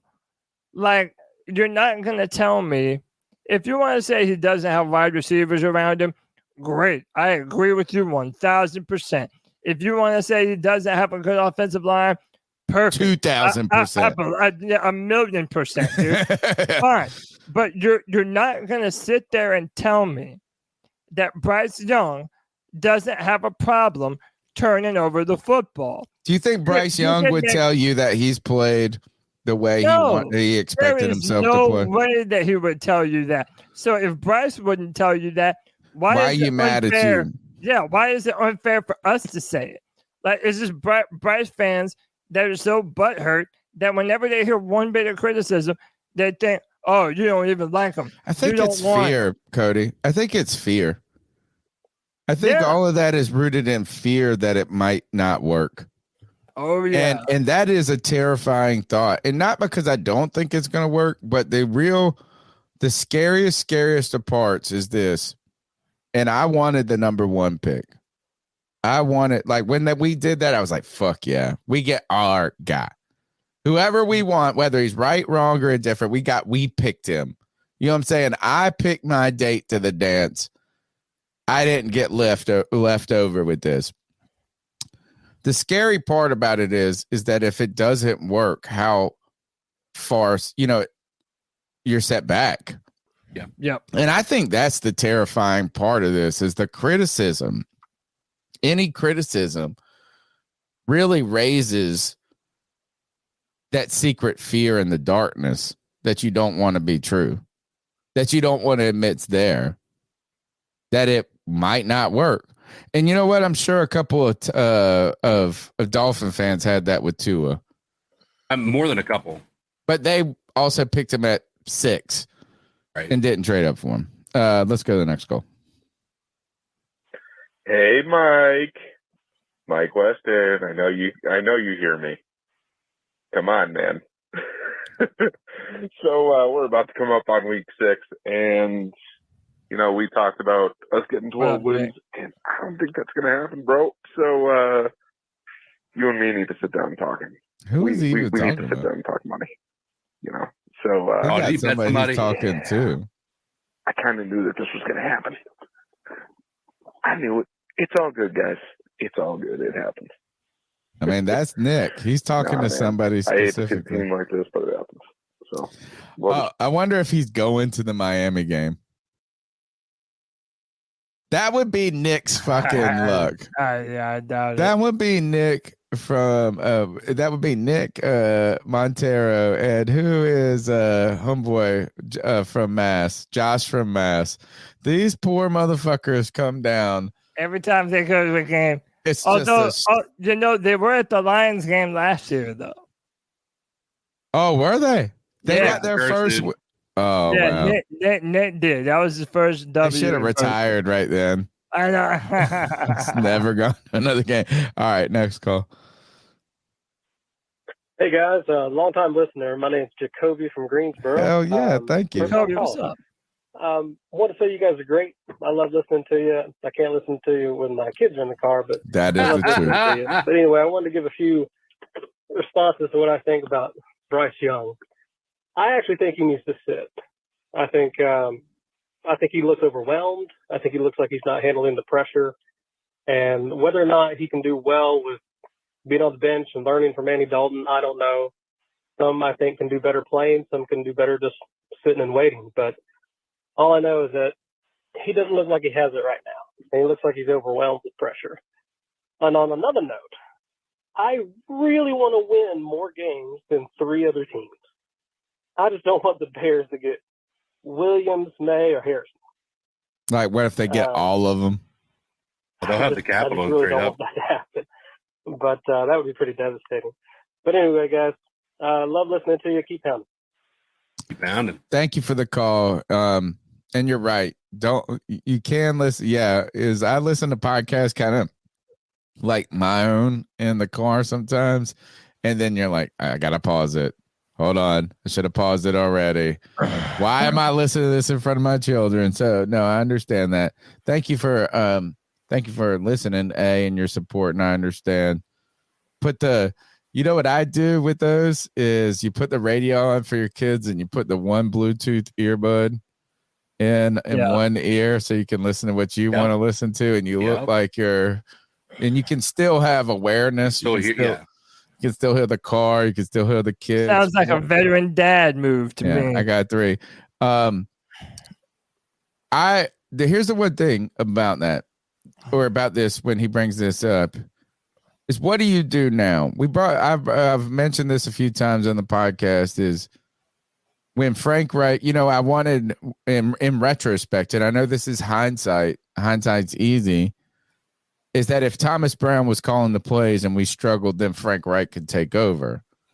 But Frank Reich passing the plays to Thomas Brown is such an early admission of incapability. In this is that it seems like foolish to do it. How do you go from Bryce to Andy Dalton now? I mean, no, you don't. Even if it's the right move, like in theory, that means it was the right move to begin with. Right. Well, we know that they went into the training camp that he was going to be starting. I don't think there was a single soul that believed that he wasn't. And so the fact that they did start him, honestly, I think you would cause more harm than good, regardless of reputation, but from the mental aspect of it, right? Yeah, I agree. You cannot turn this into a Sam Darnold situation and with the Jets, where Sam Darnold has everything you want in a quarterback, right? Like the size, he has some elusiveness to him. And he went to a place where he just wasn't doing very well, right? So, but or even Zach Wilson, you can't do what you're doing to Zach Wilson right now, which is benching him, constantly getting him back in the lineup, benching him again, getting Aaron Rodgers to come in, and then him getting hurt, and then he's forced to go in there again. It might be the best thing the Jets did by not going and getting a quarterback and just saying, "Hey, we're gonna try to rock with you at this moment." You're right, CK. I can't imagine what that would do to the psyche of Bryce Young if you went and just put him into the and put him on the bench. When you go 0-6, what is the tipping point that you say this? Is you come out and you say, "Look, this season we wanted to win this year. We did. We didn't go out there to lose, but we didn't win." Right.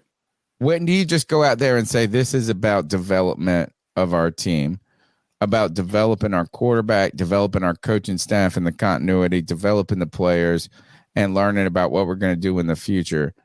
If you bench Bryce Young, you're saying that you're not even interested in doing that.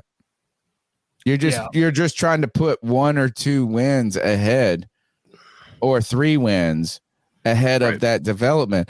I think at some point you've got to, if you're Frank Reich, you got to walk into David Tepper's office and you got to say this: "You hired me for a reason. It has not gone the way we wanted it to. We picked Bryce Young for a reason together, all of us. Don't put this on me. Don't put this on you. We were all in on this. And you know what? We did it for a reason. Let's grow a backbone here. If we go 0-16 or 0-17, then we go 0-17. But now the whole goal is not about winning winning a week to week, but winning as a growth model." And I know that doesn't get us a draft pick and this and that. So yeah, you know what? Put away the newspaper, David Tepper. Nobody reads the actual newspaper anymore. Delete your Twitter app, and let's just go to work and put out the noise. I think you're right, CK. I think the caller's right in saying that we may have taken the wrong road, but now we've committed. Right. We committed to Frank. It's just with Frank Reich in the play calling. If he gives it over to Thomas Brown now, I think does more harm than good.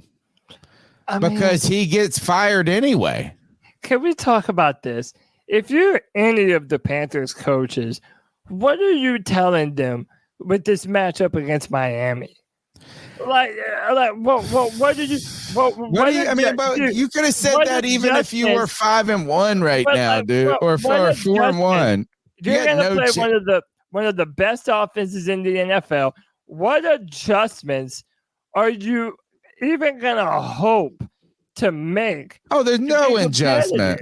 None. All right, but that's what I'm saying. Just At this growth. point, It's just growth on offense. The idea that one difference in play caller is somehow going to change how our offense looks.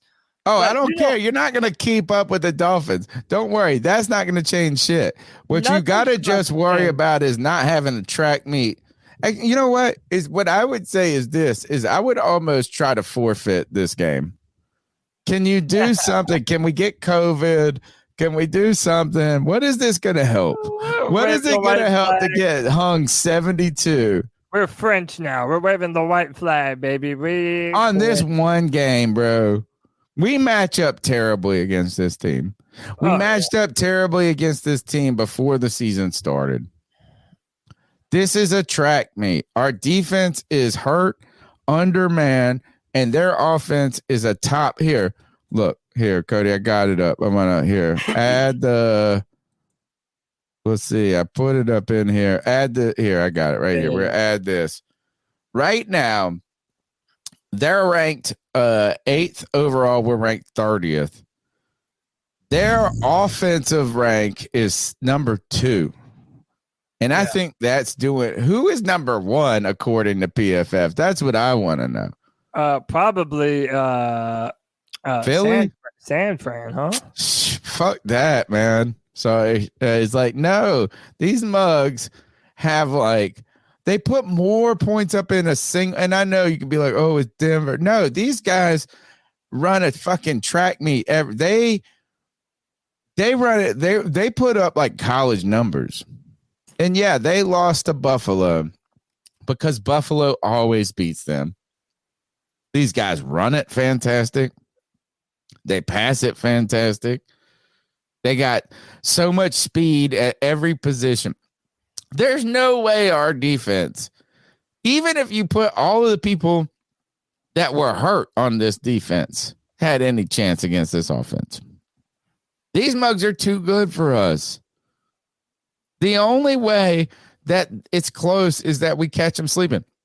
You know what? The spread is 13.5. I think last week it was 10 points against the Lions, and the Lions covered easily. The only thing that's wild, I thought I said earlier in the show, I mistakenly said 43 over under. I only think this is that 48.5 is low. Could this be, you know what? If the over under, and a lot of the money is on the under on this, I think the smart money is saying that it's going to be under. The only thing I could think is that the Panthers don't score. Which is it feels like it's a possibility. But how do you keep this how do you keep them from scoring under 40? I mean, truly. How do you keep the Miami Dolphins from scoring under 40? And there's no way, dude. We couldn't stop the Detroit Lions from doing it. And but the Lions are good, but this offense is better. They were missing their number 1 wide receiver. They're going to be missing Achene or whatever his name is, that running back. But guess what? They still got Mostert. Yeah, it doesn't matter. They have a good offensive line. Literally, whatever running back you ask to run in that offense, they're going to fucking run it down. Listen to this. My boy Kev says this is the way you keep them from not scoring. That is, you keep the ball. Well, we can't run the ball, though. Yeah. We can't. How do we keep the ball if we can't run it? Dude, 900 screen passes. Why aren't we using Jeremy Chin as like a strike safety? Like someone that's just 18 snaps in that. That was ridiculous. His snap count. He's a bust. Goes lower and lower. Dude, remember all those fans that were like, "Oh, Jeremy Chin's so much better than Isaiah Simmons." Dude, how about this? They're the same. No, Isaiah Simmons light. I think Jeremy Chin is getting screwed over. but okay. I have not watched him play. You know what? Actually, I think it comes down to is this. For Jeremy you know Chin why? No, the not reason why Question? Jeremy Chin is not getting snaps is very simple. Is because our secondary is so hobbled that we have to put out 5 defensive backs, and he just can't. Like, it would just be better to put out another defensive back than to put out a hybrid safety linebacker.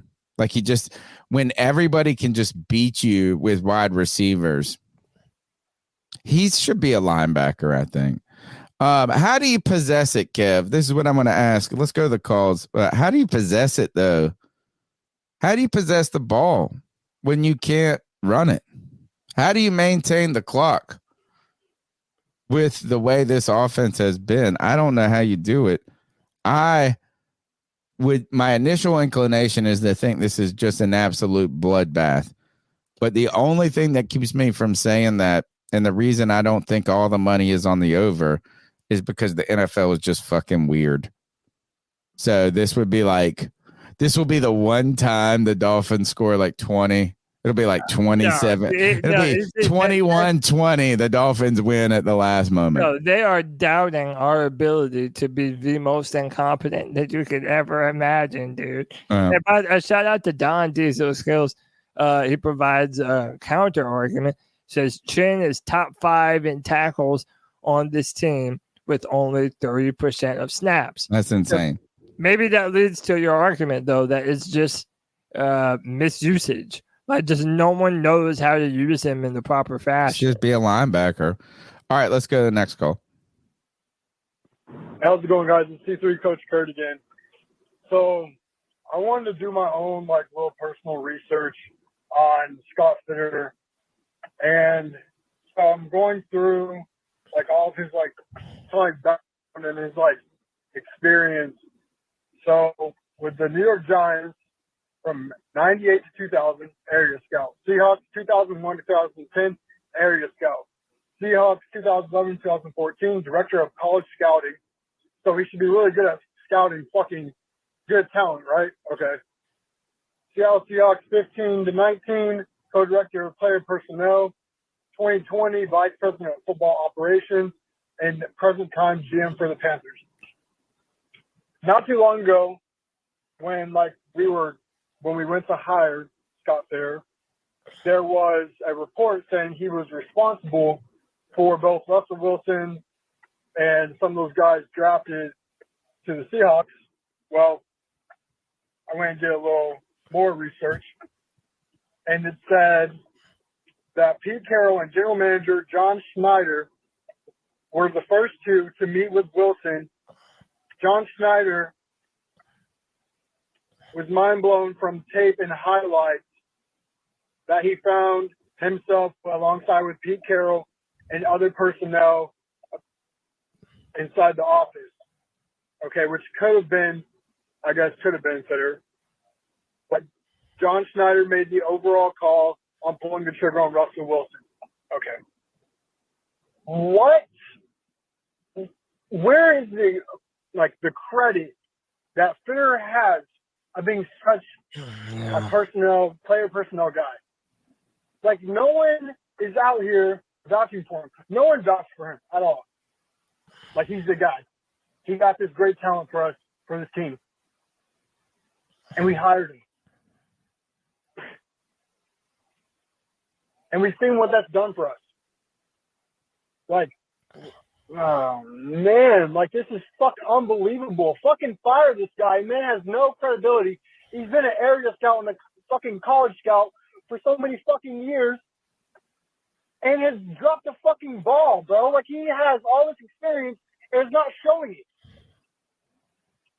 And if there's no credit for him doing all this great shit on paper, no document saying shit, there needs to be credit for all the bad stuff he's done. Preach. And that's been with us. He needs to go. Preach, Kurt. There's no other option. That man literally needs to be fired. And there needs to be a blanket statement saying, hey, if staff members or players don't show up to fucking play, put your and cut him off right at the end. I mean, he's got a whole nother car. Hey, dude, do me a favor. His third. hit the. I'll leave it up to you if you want to play it. Hit the applause button though, because my man well, was. if I'm hitting the applause, we're playing it. Yeah, my man was spitting fire. Like when you dig into Scott Fitterer's past and you look at what all he's been responsible for and what he actually has done, he gets a lot of credit for shit that has nothing to do with him. You think All right, about. well, I'm playing the next call then from him. Yeah. Let's see what he's got then. Hey, it's your Coach Cody. I just wanted to finish my statement. Sorry for calling so many times. I just wanted to say, like starting with Tepper, that man needs to be able to put his foot down and be like, hey, like as a staff member, if you don't meet expectations in doing your job, you gotta fucking go. For people to show up to work and get their shit together and meet those high standards and expectations of a high caliber fucking organization that we don't even look like as a team that we're a part of, because it looks fucking horrendous. From the front office all the way down to the fucking water boy, we look fucking dog shit. Other than fucking Eddie Pinero, and I'm worried that man's legs will pop All right, off like a thank you. We're gonna give you applause one more time. That's the third call. We got a lot to get through. Let's go to the next one. Shout out, Kurt. What's up, C3? It's Kyle from Spartanburg. What up, Kyle? Calling in early, heading to work right now. But I just don't understand why it seems like the coaching staff has the rose-colored glasses on more than anyone. 2023 wasn't a good year for the Carolina Panthers, but I'm trying to make 2024 a better one for myself. Get started on your resolutions with Factor so you're ready for the new year. Factor's ready-to-eat meal delivery takes the stress out of meal planning and sets you up for success in the new year. Skip the grocery stores, prep work, and cooking fatigue. Instead, get chef-crafted, dietitian-approved meals delivered right to your door. With over 35 meals to choose from per week, including keto options, calorie smart, vegan plus veggie, and more, plus over 55 weekly add-ons, you'll have a ton of nutritious and flavorful options to kickstart your resolutions. Skip that overpriced takeout trap. Factor is cheaper and way more delicious than takeout. Get chef-crafted, restaurant-quality meals delivered right to your door, and they're ready to heat and eat in just 2 minutes, which means more time for you. Head to factormeals.com/C350 and use the promo code C350 to get 50% off. That's code C350 at factormeals.com/C350 to get 50% off. Else, because it just seems like nobody in the front office or on the team can admit that they're in a rebuild. They always say that they're not rebuilding, all this kind of stuff, but the team's 0-5. Maybe they're saying it's not a rebuild because they don't have any draft capital next year to draft anyone to build this team around, but I don't see this team having any direction right now. I don't think anyone sees this team having a direction. So I'm just kind of confused why everyone says that they're not rebuilding, they're winning now, or they're trying to win now, all that kind of stuff, but there's no results. Maybe they should start saying that it's a rebuild and maybe we'll see some different results, but I don't really know. But I hope y'all have a good show. Thank you. He did say, Frank Reich said, we're always building, and I think it's just hard for a organization to say that. I mean, they could be thinking, especially if you're the Panthers, huh? Yeah, true. All right, next call. Hey, everybody, it's Aileen again. I haven't called in a while, but I've been watching every video and trying to find a silver lining in this beyond dumpster fire. We're at a landfill fire now. We've moved beyond dumpster fire. That's small potatoes. So we are now wanting a wide receiver. Now it's a little bit older news, but we gave up one of the best wide receivers in the NFL. First overall pick, 8th overall pick, a second-round pick for Bryce Young. Someone who Cody has mentioned in multiple videos, and I agreed with him. He didn't have all the check blocks for someone you're going to spend that much capital on. he still has some serious red flags. I live in Alabama. I watched Bryce Young growing up, as he matured at the University of Alabama. I'm an Auburn fan, an Auburn grad, so I watched him. I'm a Panthers fan too, and I said, well, maybe he could get drafted by the Panthers. And he's just so small. I'm 5'8", 180, and I'm almost as big as him. I'm sorry. That's not what you need for a quarterback. Height is a measure. Or just to be an NFL player almost. Yeah. If you're brilliant between the ears, doesn't mean you're going to do much. And I want you guys to look at this, especially you, Cody. Look at the last 7 quarterback draft classes, where the most pro-ready quarterback is selected early on. Name them. And look at their career. You're not going to like this. Blank, actually. Sunday Post game. You got Josh Rosen, Daniel Jones, Kenny Pickett. My brain's forgive me on a couple other ones, but it's like going, very Matt few Jones guys have actually panned out. Well, I don't know. He wasn't first that year, though. The scheme they were in benefited and covered up their liability. It's a good call. Real good call. Wait 4 to 5 seconds before he threw the ball out of him in most of his plays. Because he had an all-star SEC offensive line. And then when he didn't have an all-star, when he was facing against an all-star SEC defense, i.e. Georgia, he got murdered. I'm sorry. Don't look at his highlight reel. Look at his issue reel, whatever you want to call it. Stinker reel. This is a really good call. But it's going to be till 2026 before this team even has a chance. I don't think he's being too mean. I don't think he's being irrational about Bryce either. He needs to be fired on our next when we go to. I think we're going to Europe this year. We should fire him in Europe and him pay and fly back on his own. Are we playing in Europe this year or next year? No, it's next year. We're playing in Germany. I do think this is that they play in the SEC is too overused, right? It's overused for positive and negatives, right?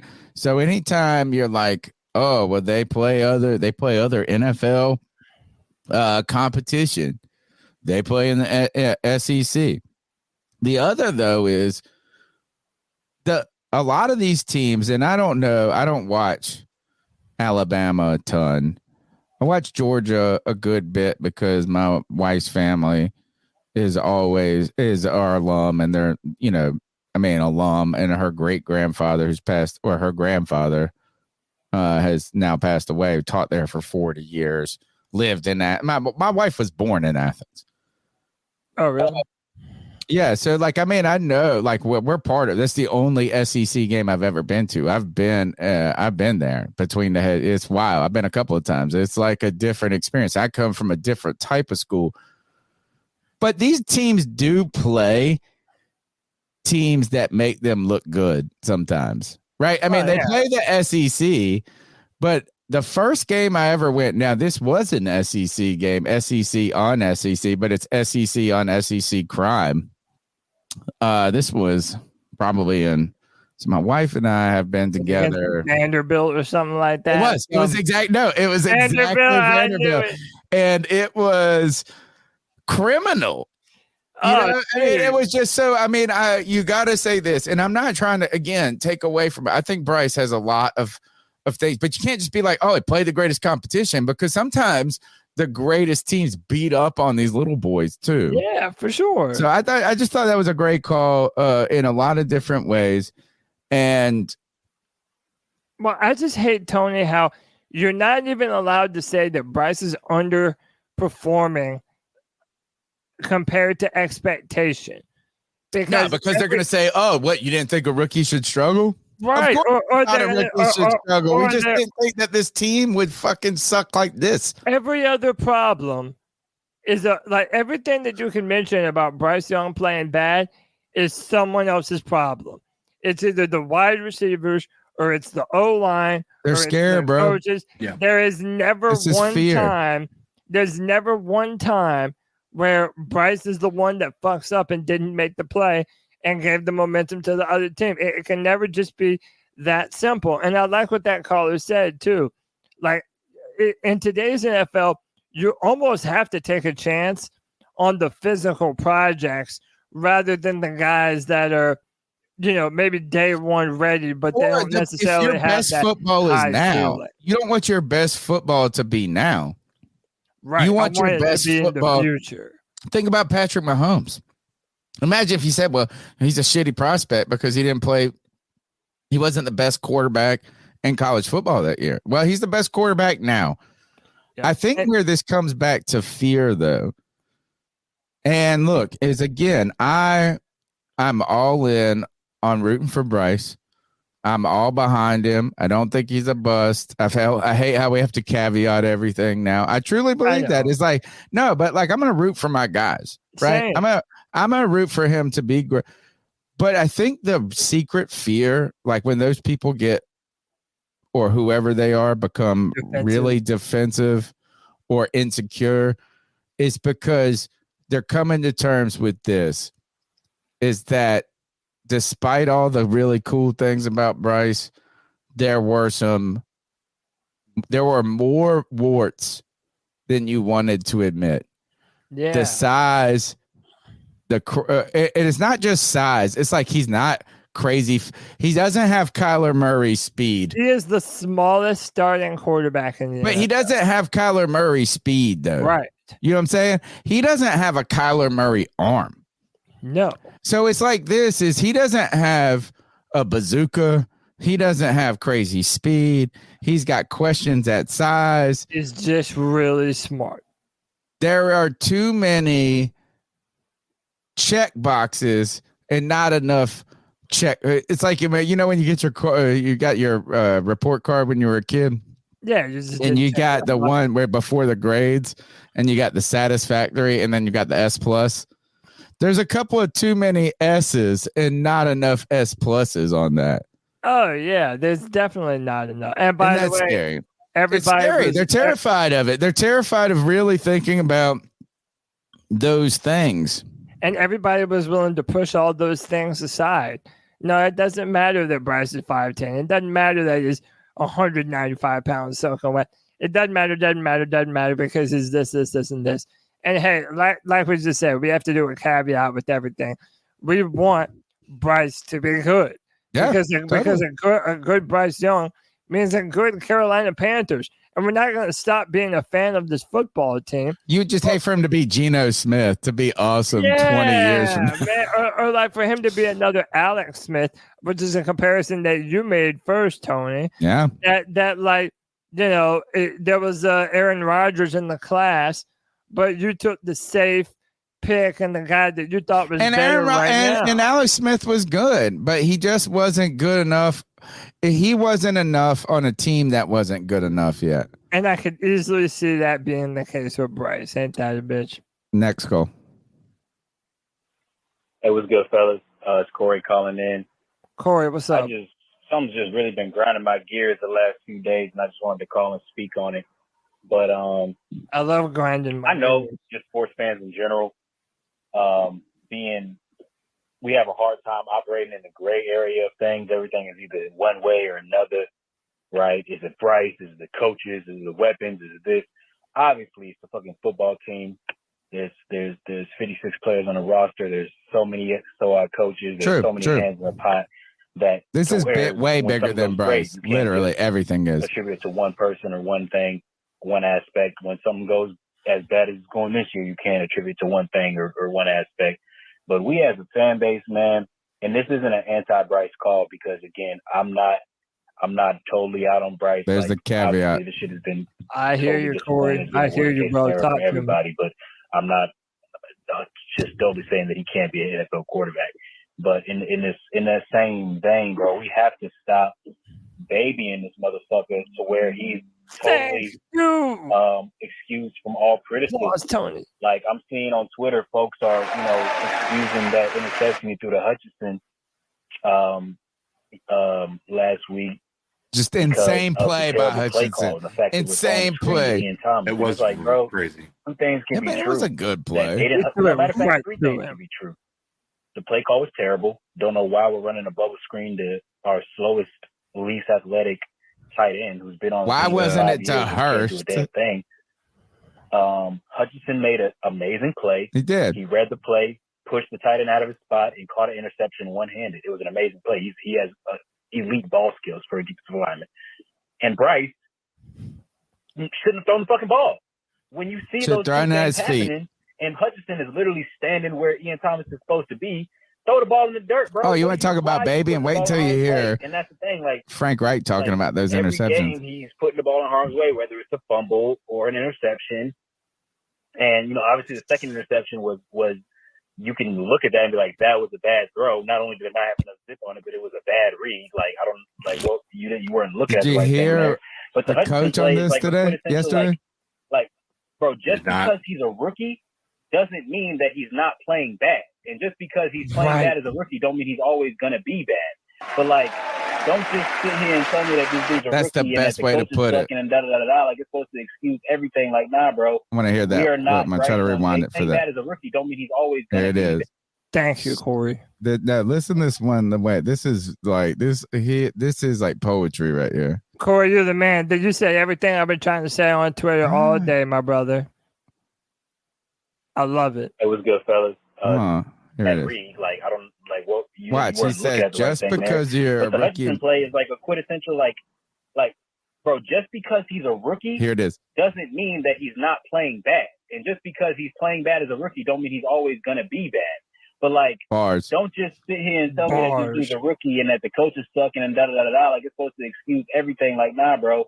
We are not Bryce Young haters for calling out that Bryce needs to play better. Great call, Corey. Incredible call, man. Great. You know what? First of all, shout out to Corey, man. He makes great calls all the time, so it's not like this is a first good call, great call. Corey's the homie, man. But Frank Reich did baby. You know what he said? If we really went, if you go and listen to all of yesterday's press conference about all the crap and this and that, he said that the interception that we all thought was a poor throw, like, you know, just, and it's okay. Yeah, he said the wide receiver ran the wrong route. Right. He didn't run the right angle, which did this. And you know what? I would say this is that I'm okay with Bryce making mistakes. Like, the fact that he threw that interception doesn't mean I'm like, oh God, Bryce fucking sucks. No, it's like those are the growing pains that I expect with a rookie. Those are the mistakes. If anything in that play, it just goes, the only red flag for me does him not being able to see over some of these guys lend towards him not seeing that guy drop back as much. But I don't know. Other than that, is like, yeah, those mistakes are going to happen, and they hopefully happen more in your rookie season.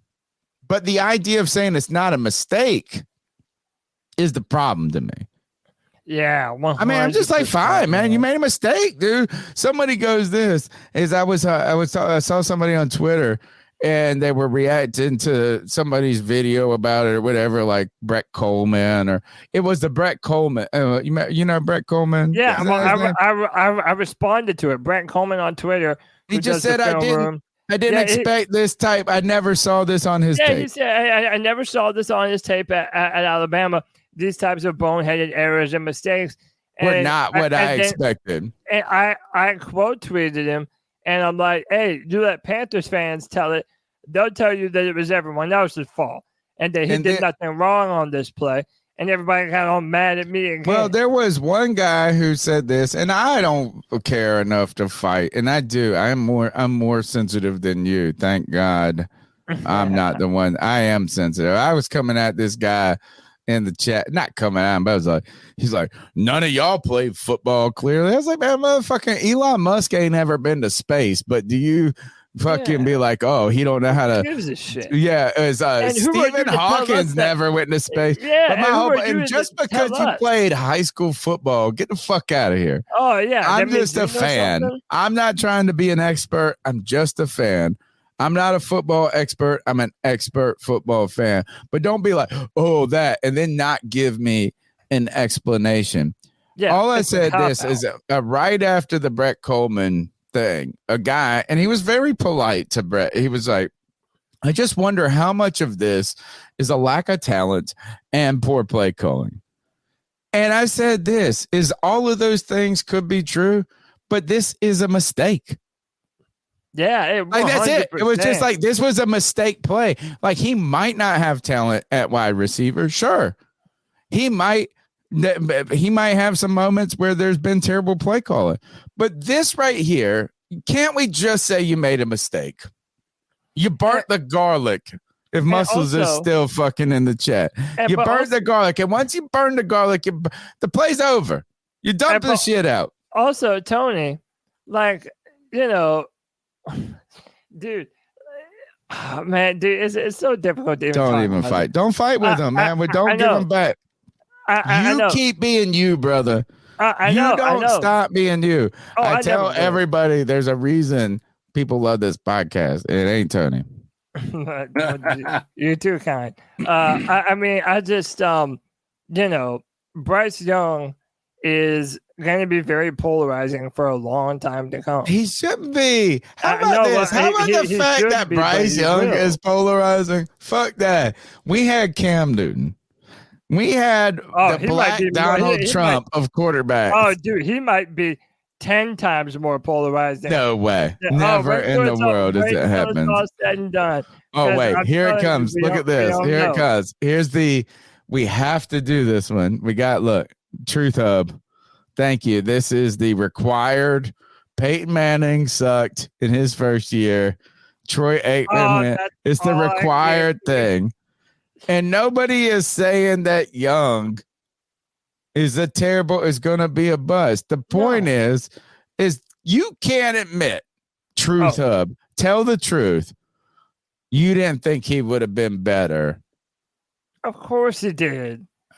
He won't say that to you. And I Tony- think if this was Anthony Richardson out there doing that, if this was CJ Stroud out there, you'd be like, oh, we knew there was some project. Oh, the S2 test. Oh, this and that. This is the most surprising outcome. And it's not just Bryce Young. It's not just Bryce Young. I think the coaching staff, too, is the exact surprising outcome. I didn't think they were going to be awesome, guys. I didn't think, look, go check the record stats. I said, I think we're a 7, 8, or 9 team. If it's a good season, it's a 9-win team, 9-win team. If it's a bad season, it's a 7-win team. And I'm on record saying I didn't have the nuts to saying there's a potential it could be under 7. And I just didn't want to admit it. But like no one thought, not just Bryce Young, bro. This ain't not just Bryce Young. This is not everything. No one thought this team would be this terrible. Literally the worst team in the NFL. And I don't even give a fuck about being winless. I don't even give a fuck about being winless. I thought we would is winning a one game doesn't just all of a sudden make me a better team. But make us like I never thought that anyone would be like, oh, Matt Rule could have done this shit. That's the biggest fucking insult. It's such an insult. I've never, ever in the history of the world thought I would have bet my entire life that it wouldn't have been this. Here's my question for you. 100%. Here's my question for you. Vashti Hurt replied to me on one of my threads. Somebody posted a clip of Bryce making a really nice off-platform throw, and then people saying like, and then someone tagged me. I was like, oh yeah, and I'm like, yeah, that was a great throw. Now do the interception. And then Vashti responded to me and was like, don't know if you saw it, but just for reference, Frank Reich said that the wide receiver ran the wrong play on that route. Well, we already know that Frank Reich is forgetting about wide receivers on the fucking sideline.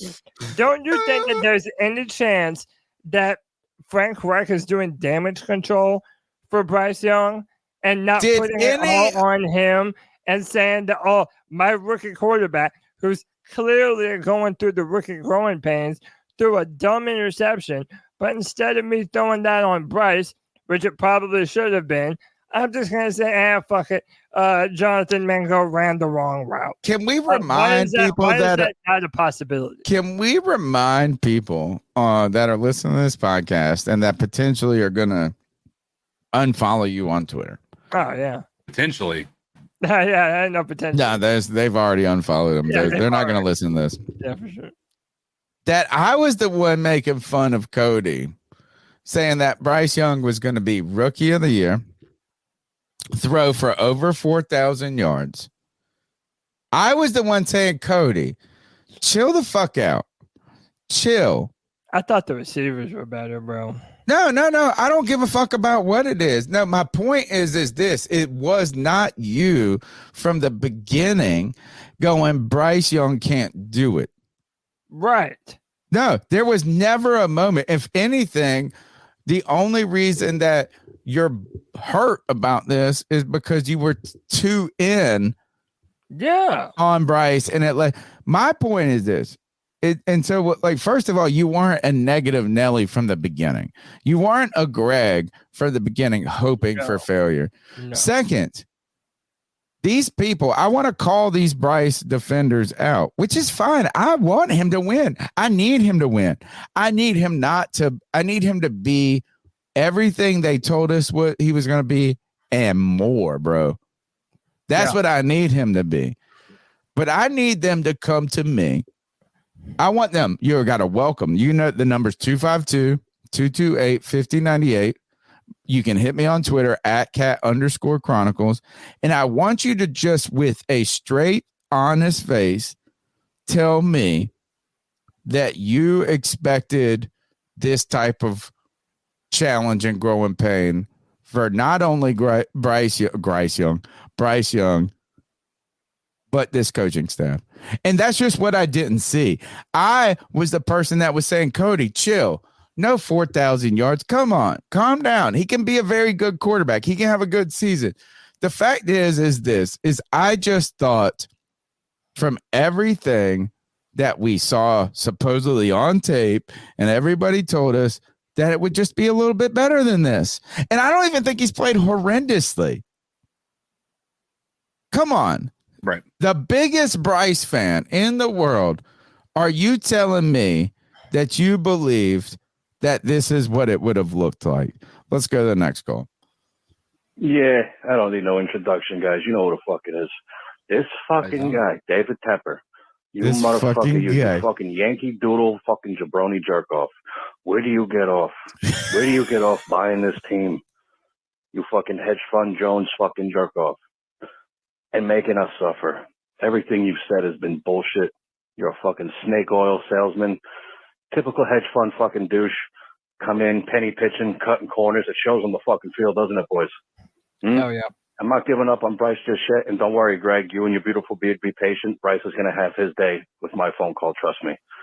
All right, but this fucking guy, this owner, between the AstroTurf, I brought fucking music to fucking Charlotte. All right, good for you. Good for you, you fucking motherfucker. All right, because that's all we got, right? What would you do? You put the fucking logo in the middle of the field? Yeah, that's not good enough. I want it bigger. All right? Fuck the logo. Fuck all that shit. This guy, what he has built, what he has made us suffer through, Call of the night, bro. is bullshit. And I want everybody, all the C3 fam, hey, JJ, you and your fucking blue and black shoes and shit, stop buying Panther gear. Stop giving this fucking guy money until he gives us what we deserve. A winning fucking football team. A good product. Shit, I'm small potatoes. But my fucking place, I got a good product and I'm consistent. That's what this team needs. And we don't have it. We haven't had it. Monster So subs this and motherfucker, drugs. Jabroni Jerk Off Jones. All right, keep pounding, keep drinking, keep smoking, keep jerking off. I don't give a fuck. Have a good This show. is one of my favorite calls in all of our call history. Go to Monster Subs in Spartanburg, South Carolina. You can't handle the truth. Damn, He said this. He said, "What the fuck he done? What this motherfucker done? He put the logo out. I want it bigger." Oh, dude. All right, let's go to JJ. I do have more super chat. Oh, you want to say? Oh, yeah, call it out. Anthony wanted me to read it. It says, Cody, didn't I tell you about Fit months ago. Bro, I guess so, man. I mean, all right. that logo, I'm dead over this logo because we had a couple of conversations. It was 2 weeks ago or something. We said, what is the best thing that's happened? We said the logo in the middle And of the I said the logo. He said, fuck it. I want it big. I'm dead about that shit. It's just awesome. He said, keep jerking off. Shout out to PJ, What's up, man. C3? It's It JJ is from the call of the Louisville. night. Got a sweet and sour What up, call today. JJ? Got a big iced up for a handful of people, but more so Tony Dunn himself. Oh, I was about to walk because he's away. the main guy of this call that I got for because it's Let just me hear it, you irritating, honestly. jabroni. You know, big iced up to all those guys who were just like, we only lost DJ Moore, you know? All those guys who just, DJ Moore ain't much. I ain't fucking scared of this. I ain't scared of this call one. He's probably talking to me. Listen to that. And fucking, he can only get 4 touchdowns, even though set a career high with touchdowns last year with 4 different quarterbacks in 1 year. It's cool, bro. He's just going to go from the worst wide receiver situation in the NFL to like another bottom 3 wide receiver situation in the NFL.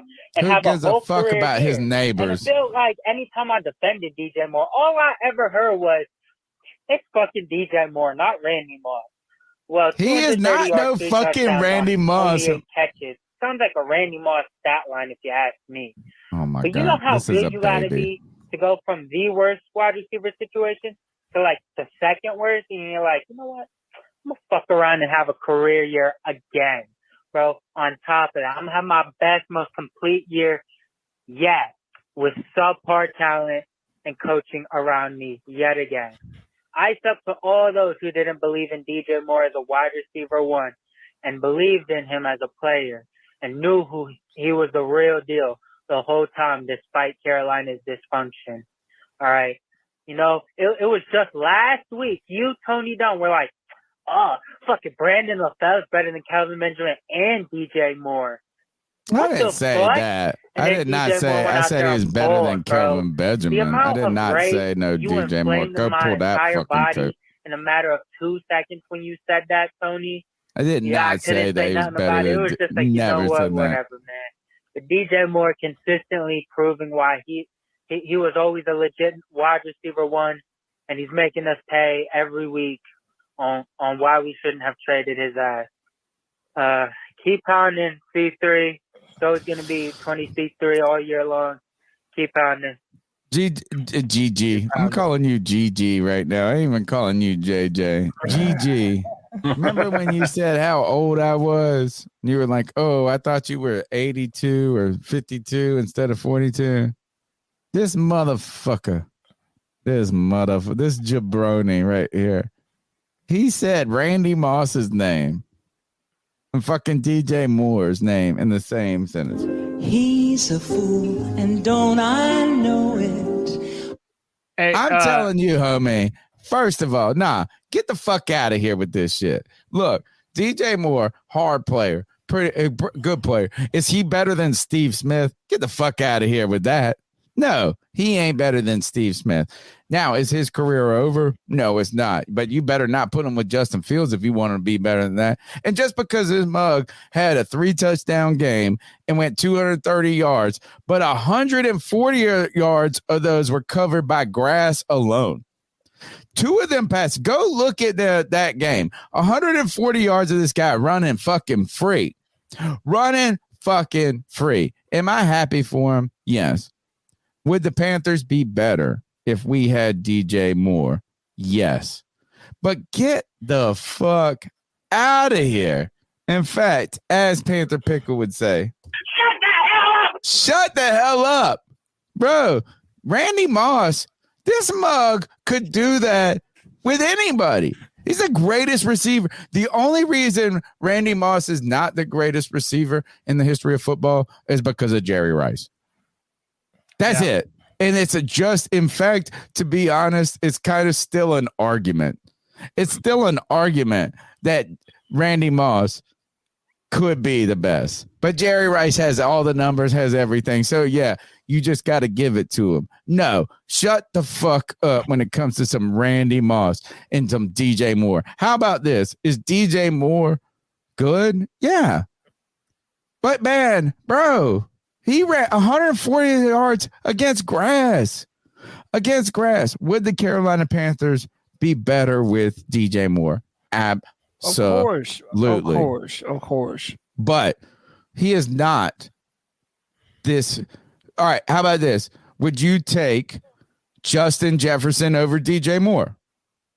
Yeah. Well, guess what? Randy Moss was better than all the motherfuckers. So shut the hell up. How about this? Would you take DJ Moore over who's another top one? Right now, just in the game right now, Stephon Diggs. No. Would you take DJ Moore over him? Guess what? Randy Moss was better than all them motherfuckers. So shut the hell up. Give me a third. Give me another. Oh, would you take DJ Moore over Tyreek Hill? I was about to say Tyreek Hill. Guess what? Randy Moss was still better than Tyreek Hill, but Tyreek Hill is fast as fuck. He might be able to keep up with Randy. Oh, yeah.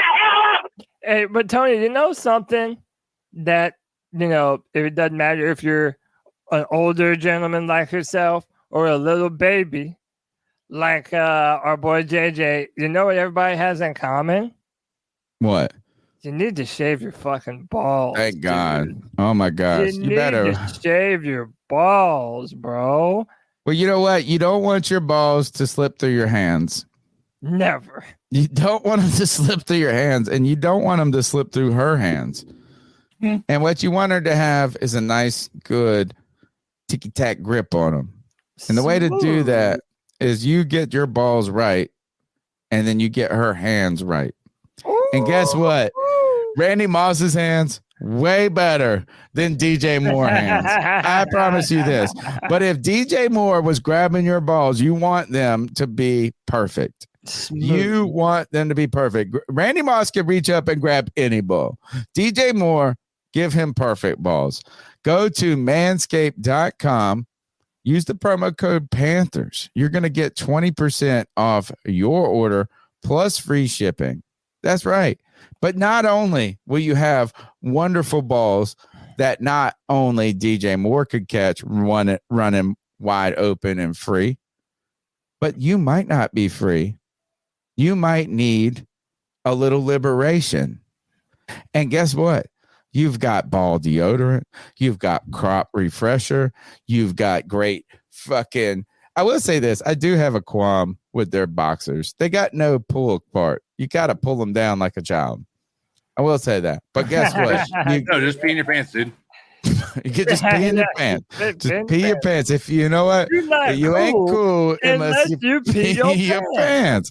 But guess what? You are not cool unless you're Manscaped. You go to manscaped.com, use the promo code Panthers, you get 20% off plus free shipping. Your balls will be great. They will be caught by the girl that looks at them, by the guy that looks at them. Hey, if DJ Moore looks at your balls, he say, I got him. If Randy Moss looks at your balls, he says, thank God there's no moss on those balls. Look at the north side of those balls. The north side of those balls are clear and clean. Promo code Panthers. Go to manscaped.com. Promo code Panthers. Help us out. Megatron. Some people said this, but Megatron just was not like, it's still like I put him in the top. I put him in the top. Guess what? Is DJ Moore better than Megatron? No. I mean, come on. I'm not trying to shit on DJ Moore. I'm just saying this, and go back, JJ. I did not say he was better, that Brandon LaFell was better than him. He's probably got 15 more calls waiting anyway. Oh, you're right. You're right. Let's go to the next call. Your balls are wonderful on the next call. This is from 252 from the Greenville. Tony, this is Colby from Greenville. What's going on, C3? My man, this guy, my fave. Right quick and show some love or my lack thereof for the Panthers currently. I'm sure there's a whole lot of damn crying on the cat calls tonight, so I won't be too powerfully long with mine. My number one issue and problem I'm having right now, boys, is Frank Reich. This was an absolutely god-awful hire, and I am going to pay attention to what I say right now, and I mean it from the bottom of my heart. I hate this man more already than I ever did Matt Rule. Oh, no, and you here's can't why. say that's fucked Frank's up. been in the NFL for how damn long? Too long. He's already failed at another spot and got fired. I don't care if it was a bad spot. He's already seen what a failure looks like in an organization with the management, play calls, play style, everything. Yep. And his insane ass brings that kind of same shit back home to Charlotte. It's He goes, sad what are that we, you can 0-5, even this call 0-9, can be legitimate. 0-13? I don't even know at this point. It's been so bad. And then he has the balls to look the fans in the face and say, well, are you going to keep pounding? No, motherfucker, we are not going to keep pounding. Keep Pounding was built on the shoulders of men with passion that actually play fucking defense and block people and run the ball. Tell them, Cole. Until we get to that, keep that shit out of your mouth. Bro, Have a good night, the only family. way we're going to keep pounding is if we make sure that we use our Manscaped and then we just watch Pornhub from 1 to 4 instead of the Panthers game. In fact, gosh, the only thing that's going to keep... Look, we're about to go bad jokes with the Dolphins keep pounding the Panthers. Let's go to the next call. Hey, guys, this is Panther Pickle. Wonderful speaking with you. So glad you're there. I hope you're having a great day, except for the fact that our Panthers stink. But, you know, it is what it is. We're a rebuilding team, so we just have to take the punches and smile and keep on going. Now, the one thing I'd like to recommend is for our illustrious fans not to blame everything on one person. It's not all Bryce Young's fault. It's not all David Tepper's fault. It's not all Scott Fitterer's fault. It's not all Frank Reich's fault. It's not all every player on our roster's fault. There's a bunch of blame to sprinkle out nice and evenly amongst everybody. Now, sometimes people will blame Bryce Young for every mistake out there. And cry because we didn't draft CJ Stroud. Well, guess what? That boat's done float away. So we just need to quit worrying about who we should have drafted and who we currently have. We have Bryce Young. Bryce Young is not perfect. He doesn't walk on water, and he doesn't heal people by the very touch of his hand. I know it destroys some of our fans, maybe even some in the chat, but it's all right. Reach out to somebody, give them a hug. We still love you anyway. Now, it's not all Frank Reich's fault, even though he is old, and I don't understand why you call 299 screen passes in one game, but nonetheless, it ain't all his fault either, because if you watch the film review, you'll find out that there are open guys out there, and those plays are good. It's just sometimes the ball don't go quite where exactly it should go at all times. And sometimes the quarterback doesn't look to the left or look to the right. Sometimes he stares the receiver down. I know that hurts, but that doesn't mean he's a bust. That means he's a rookie quarterback, and rookie quarterbacks make mistakes sometimes. It just happens. I know it's shameful to think about. Kind of like a child. When you're raising a child, and you know about this. You guys know about this. Well, most of you anyway. When you raise a child, they make mistakes. You don't not love them anymore. Sometimes you let them make the mistakes because you know the best way for some people to learn is making mistakes. So you let them make those mistakes, but you're right behind them, ready to pick them up and ready to help them get back on their feet and move forward. Now, I like to say it's everybody's fault, just like Greg did a few days ago when he said it's 25% to each individual issue. I mean, the concept of the large fan base is blame. Oh, I got cut off. He did get cut off, and he didn't call him back. So Appreciate you, something Well, to say, well, I do want to say something that has to involve the last two callers, my man Panther Pickle and my man Cole.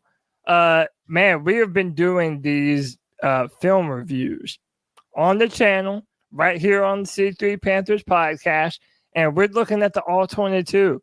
And the last video that we did was an hour and 30 minutes long. I have a list of notes that I go over and make sure that I'm, looking at the right thing, that I know what play is what.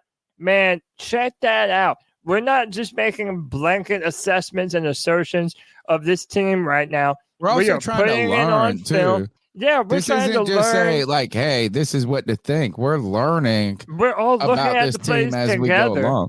We're looking at the plays together. We're figuring out what we're seeing. Who is open? Is Bryce staring down the receiver? Was there anyone else that the ball could have gone to?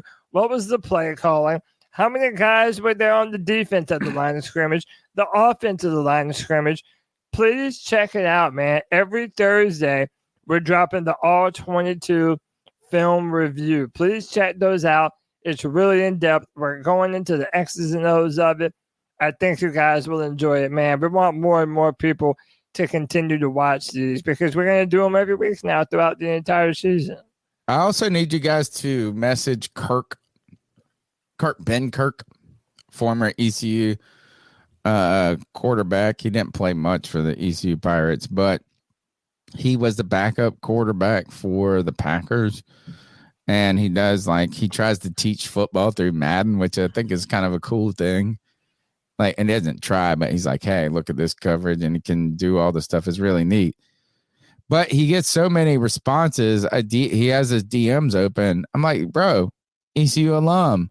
He put out a tweet saying this, is that he thought that Bryce Young should sit for a full year and learn behind Andy Dalton. Let's social media bully these people into coming on to the C3 Panthers podcast. Go after him, folks. Ben Kirk. He's your guy. Be like, oh, I love Madden. I'll subscribe to your channel, but you got to come to C3. Go Pirates. C3 family, it's Cody from Greenville one more time. Going to come at you a little sideways differently this time with something you might not expect me to say or any Panther fan right now. David Tepper has messed up. We all know that. But he's not going any damn where, people. The worst thing that's going to happen is he takes his team and moves elsewhere. So all we can do is pray to God that the next staff he puts in here, which better be next season, I wish it could be right this damn second, turns out to be more intelligent, cognitive, whatever word you want to use right here, and just come out here with better schemes and play calls. Because I'm telling y'all, that is the number one thing that is killing the Carolina Panthers right now. We are down some position players. We are smaller at some positions. I understand that. It's always been like that sometimes. But we have got to change everything on a day-to-day basis, how this whole organization is ran. Because I just don't see any heart, desire, will, determination, whatever other cliche words you want to throw into this shit. Our team is lacking. We are soft. I will say that one more time before I hang up this phone. The Carolina Panthers right now are beyond soft. We have been like it for a while, and we're going to stay like it for a while, and that shit needs to change. And then we can start keeping scary part of hearing that is some people believe that or argue that teams take on the identity persona of their head coach. And some of the things that we're or at least I am, I don't know if we are. I don't know how you guys feel.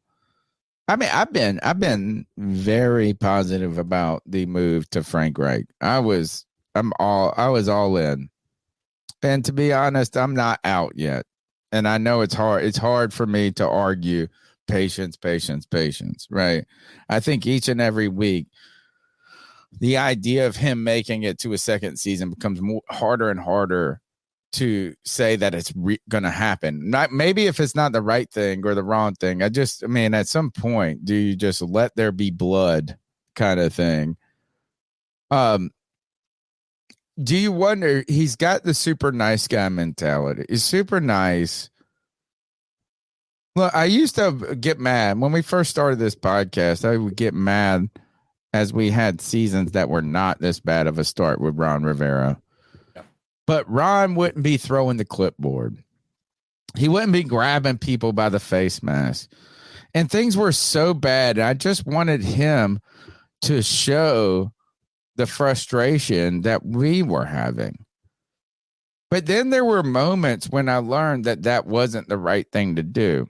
Again, I come back to Jonathan Stewart being on the podcast and how important it was that they didn't stop believing themselves in that 2014 season. Ron Rivera, despite all his flaws, the resolve and the unshakable, I'm not going to get flustered, turned out to help. That's why his teams do very well late in the season. Yeah. I just wonder is that if you hear, and it's too early, we're 5 games in, we don't know what Frank Reich's teams will be if they really truly take on his identity over the long term. But when you hear people saying they're listless on the road in Detroit, and then someone else goes, I was at the Seattle game, they looked like they were asleep. You know what I'm saying? Like these, I don't know. But I am not happy with that doggishness or the lack thereof that has come with the preacher version of a coach in Frank Reich. Let's go to the next call. What's up, C3? Anthony from Charlotte. Hope y'all boys are having a good Tuesday. Just wanted to call in and, give my thoughts. Not going to talk much about the Dolphins game. We're going to lose that. Not really interested. I mean, of course I'll watch it, but it's going to be an L. Was just on a Twitter space with a ton of people. Got a lot of intel on some stuff. So first I do want to address what Cody's been going crazy about on Twitter all day. Listen, buddy, I understand you are a CJ Stroud fan. I understand he was your number 1 quarterback. There's 2 things. One, there's no guarantee he would do good here. Even if you thought that Frank Reich was CJ's guy, yeah, maybe that would help. But Frank Reich also wanted Derek Carr, according to Joe Person. Okay, so let's not act like his quarterback judgment is this amazing thing. Second thing I want to say is, if he didn't even want Bryce Young, and the reason he didn't want Bryce Young is the reason that he's handcuffing him in the playbook. That's a fireable offense because on most draft boards, Bryce Young was the consensus number 1 quarterback. We heard all offseason how Houston was in love with Bryce Young, and the Panthers just didn't end up trading the pick. Not much else to talk about. So there's that. I know we always disagree, Cody, but you're still my dog. Second thing is that Brian Burns. Okay, I know we talk about this so much, but there's reports coming out about these wide receivers, and every day it seems like Christian Watson now they called about him. They're calling. Listen. I've changed my mind on the sentiment. Don't let Scott Fitterer make another move. Because let's see what happens in this 0-6 game. I mean, when we lose this week. That's when some changes are going to happen, I believe. Even Sheena and Vastai from Carolina Blitz, they basically said, they would assume that a move is going to be changed. Maybe Frank Reich's play calling, Scott Fitterer at the door. Because they even said it wasn't supposed to start this bad, even if your expectations are low. So this leaks into Brian Burns. A lot of people are saying that they're just going to end up tagging him and putting a price on him, like 2 first-round picks if someone trades for him and they have to pay him. Listen, I would rather see what you can get at the deadline. If we did fire Scott Fitterer and then we were potentially moving Burns, who, by the way, hasn't even been drafted by Scott Fitterer, and the last GM before him is long gone. See what you can get for him. We need to be sellers at the deadline. I think that's the main consensus with this fan base right now. Being a buyer is awesome, but we have been buyers for low-price deals for too long now, and none of the moves have worked. Chad brought it up. Scott Fitter's traded away 3 first-round picks if you include DJ Moore as a first-round pick, 3 second-round picks, a third, 2 fourths, a fifth, and a sixth. That's too much draft capital to give up to be 0-6. Anthony from Charlotte, give me your thoughts. Keep motherfucking pounding, boys. Keep pounding. I'll make my response real quick.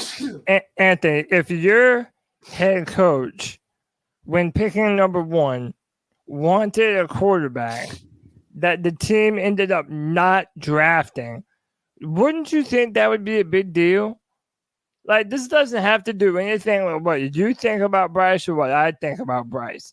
But if you don't think it's an issue that now Rich Eisen, Adam Schefter have reported that they have all heard rumors that Frank Reich wanted Stroud and that David Tepper wanted Bryce Young. If you think that's not an important topic for why these Carolina Panthers are so bad right now, bro, I don't know what to tell you, man. You're looking through rose-colored glasses.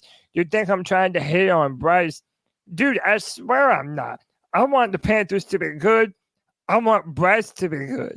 But that is a big-time fucking story if our head coach didn't get the quarterback he wanted on his second NFL job, which is probably going to be his last chance at being a head coach in the NFL. So, sorry, man. Calling it like it is. Yes. Can't stop sneezing. Sneezing attack over there. Holy cow. Bless you. Well, bless the Panthers. I just want to point out Christian Watson, which I can't stop sneezing. He had 611 yards receiving. He's played in the league 2 years. He had 7 touchdowns with Aaron Rodgers. Right now, he has 116 yards and 1 touchdown. What makes you feel that confident that he is an answer? I got to go to the next call because I can't stop sneezing. And I can't mute my mic because I learned if I mute my mic, it mutes. I'm trying to get in my cat call. Just 2 days removed from a thumping from the Detroit Lions.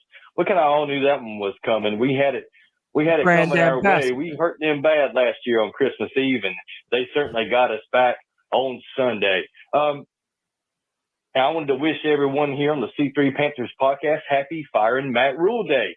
This year ago today, we fired Matt Rule, and we may not be happy with the coaching staff right now, but I'm incredibly happy that Matt Rule is no longer in Carolina. We can see the fallout of what he did in his time here. We look at our roster, 34 people are new to that 53-man roster, which just means, they cut the draft picks, they cut the depth, just all kinds of players that Matt Rule and Phil Snow felt were important for that team. Frank Reich and Ejiro Rivera just don't see a place for them here in Carolina moving forward. Another thing that I'm pretty happy about, even though we took that loss, is 250 yards passing for Bryce Young, 3 touchdowns passing in the air. If we think back to our last game of the year last season against the Saints, we only had 22 passing yards, I believe it was, from Sam Darnold. That 250 would have went a long way last season. It was what we were looking for all year long, was that type of passing attack to complement our running game. Also in that game, we lost both of our starting guards. And, Carolina really hasn't been the same since on the offense. It's almost like offensive guards are important to what we're trying to do on offense. So go figure that. Another thing I'm happy about, besides the yardage and the touchdowns for Bryce and the development from Bryce, is that he's not Sam Darnold. I watched Sam Darnold for quite a few games, and I'm definitely happy to have Bryce Young over Sam Darnold. Sure, we're taking our lumps with a rookie quarterback. He's got some turnovers. You can make the argument that it cost us a couple games, and it certainly does cost games. You're not supposed to turn the football over. That's one of those rules, right? But there's another rule, too, and it's called stop the run. And Carolina is now like 6th worst in the league. There's only 5 or 6 teams, I think, that are worse than we are at stopping the run. And one of them, of course, is the Broncos. And they've given up like 900 yards rushing already this season. And one of the reasons that is because they played Miami. And we're expecting another thumping coming this Sunday. So maybe it's time to clean the gutters. And maybe you want to rake some leaves, something like that. Because this is going to be an ugly one in Miami, guys. Last time we were in Miami, I remember Cam Newton threw 2 interceptions and had like one of the worst games I've ever seen him play. So I'm really not looking forward to it. But I wish the Panthers would reach out to Marquand McCall, get him back on this team. Surely he can't do any worse at stopping the run as what we're doing now. And this isn't an indictment of Shad Tuttle. I like Shad. He's doing an okay job, but overall the defense isn't stopping the run. Great call. One thing I saw a couple of things. Marquand McCall, someone asked, maybe, I don't know if it was, by the way, Darren Gant in that mailbag. so tired of him just like shit. He's like, oh, of course, here's the fire, everybody. Then don't put it in if you're going to say that smart ass comment. But the Panthers, look, Shai Tuttle has only had one pressure all year, and he's like had 9 tackles.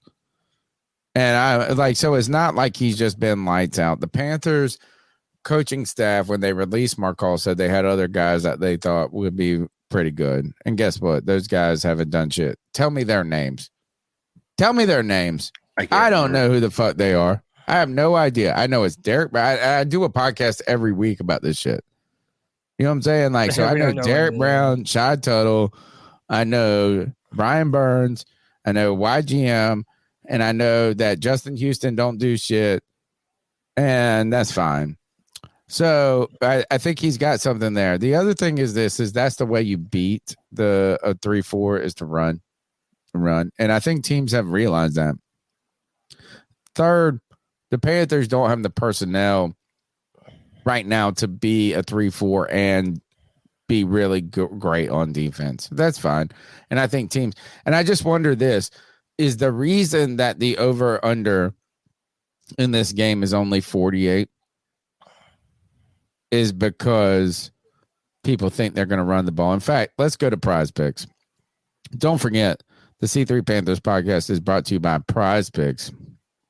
Even though we got to it late in the segment here, it's our favorite. They're our favorite in our heart. And don't worry, we are going to make some Prize Picks. And look, Anthony, AJ, all these kids play. And you know what? I feel like, Cody, we got to play with your account. I got it. I'm about to play. Man, I will play with my account. I got no more promo dollars, but I have 17. Oh, and I got one promo dollar, but I will make some plays right now. Who's ready? Are you ready? You want me to? Oh, you got it pulled up? Yeah, man. All right. How about this? If you go to prizepicks.com, use the promo code C3.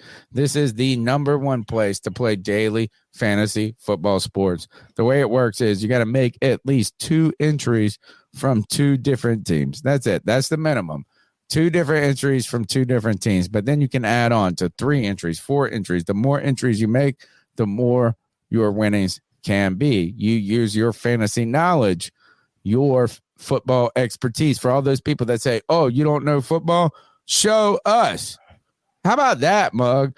The you don't know football person, go to Prize Picks right now, use the promo code C3 and show me you know football. It's tough picking the Panthers in this right now, but we're going to make a couple of Prize Picks right now. Cody Lack, you like this? Brock Purdy? Is he pretty good? No, they're playing the Browns, but dude, I'll be damned if the 49ers they got a good defense. The Browns defense. I know. I'm on record. I'm on record for being very high on the Cleveland Browns defense, but dude, that team just.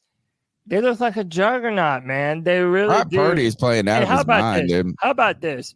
Brock Purdy, and I know it's still early, Brock Purdy looks like what we want Bryce Young to be. But with a quarterback size. But an awesome team around Brock him. Purdy is 5'11". No, he's not. Just look it up. Brock Purdy is way bigger than 5'11". I know he does. Brock Purdy is. He does not 5'11". look Look it up. 5'10".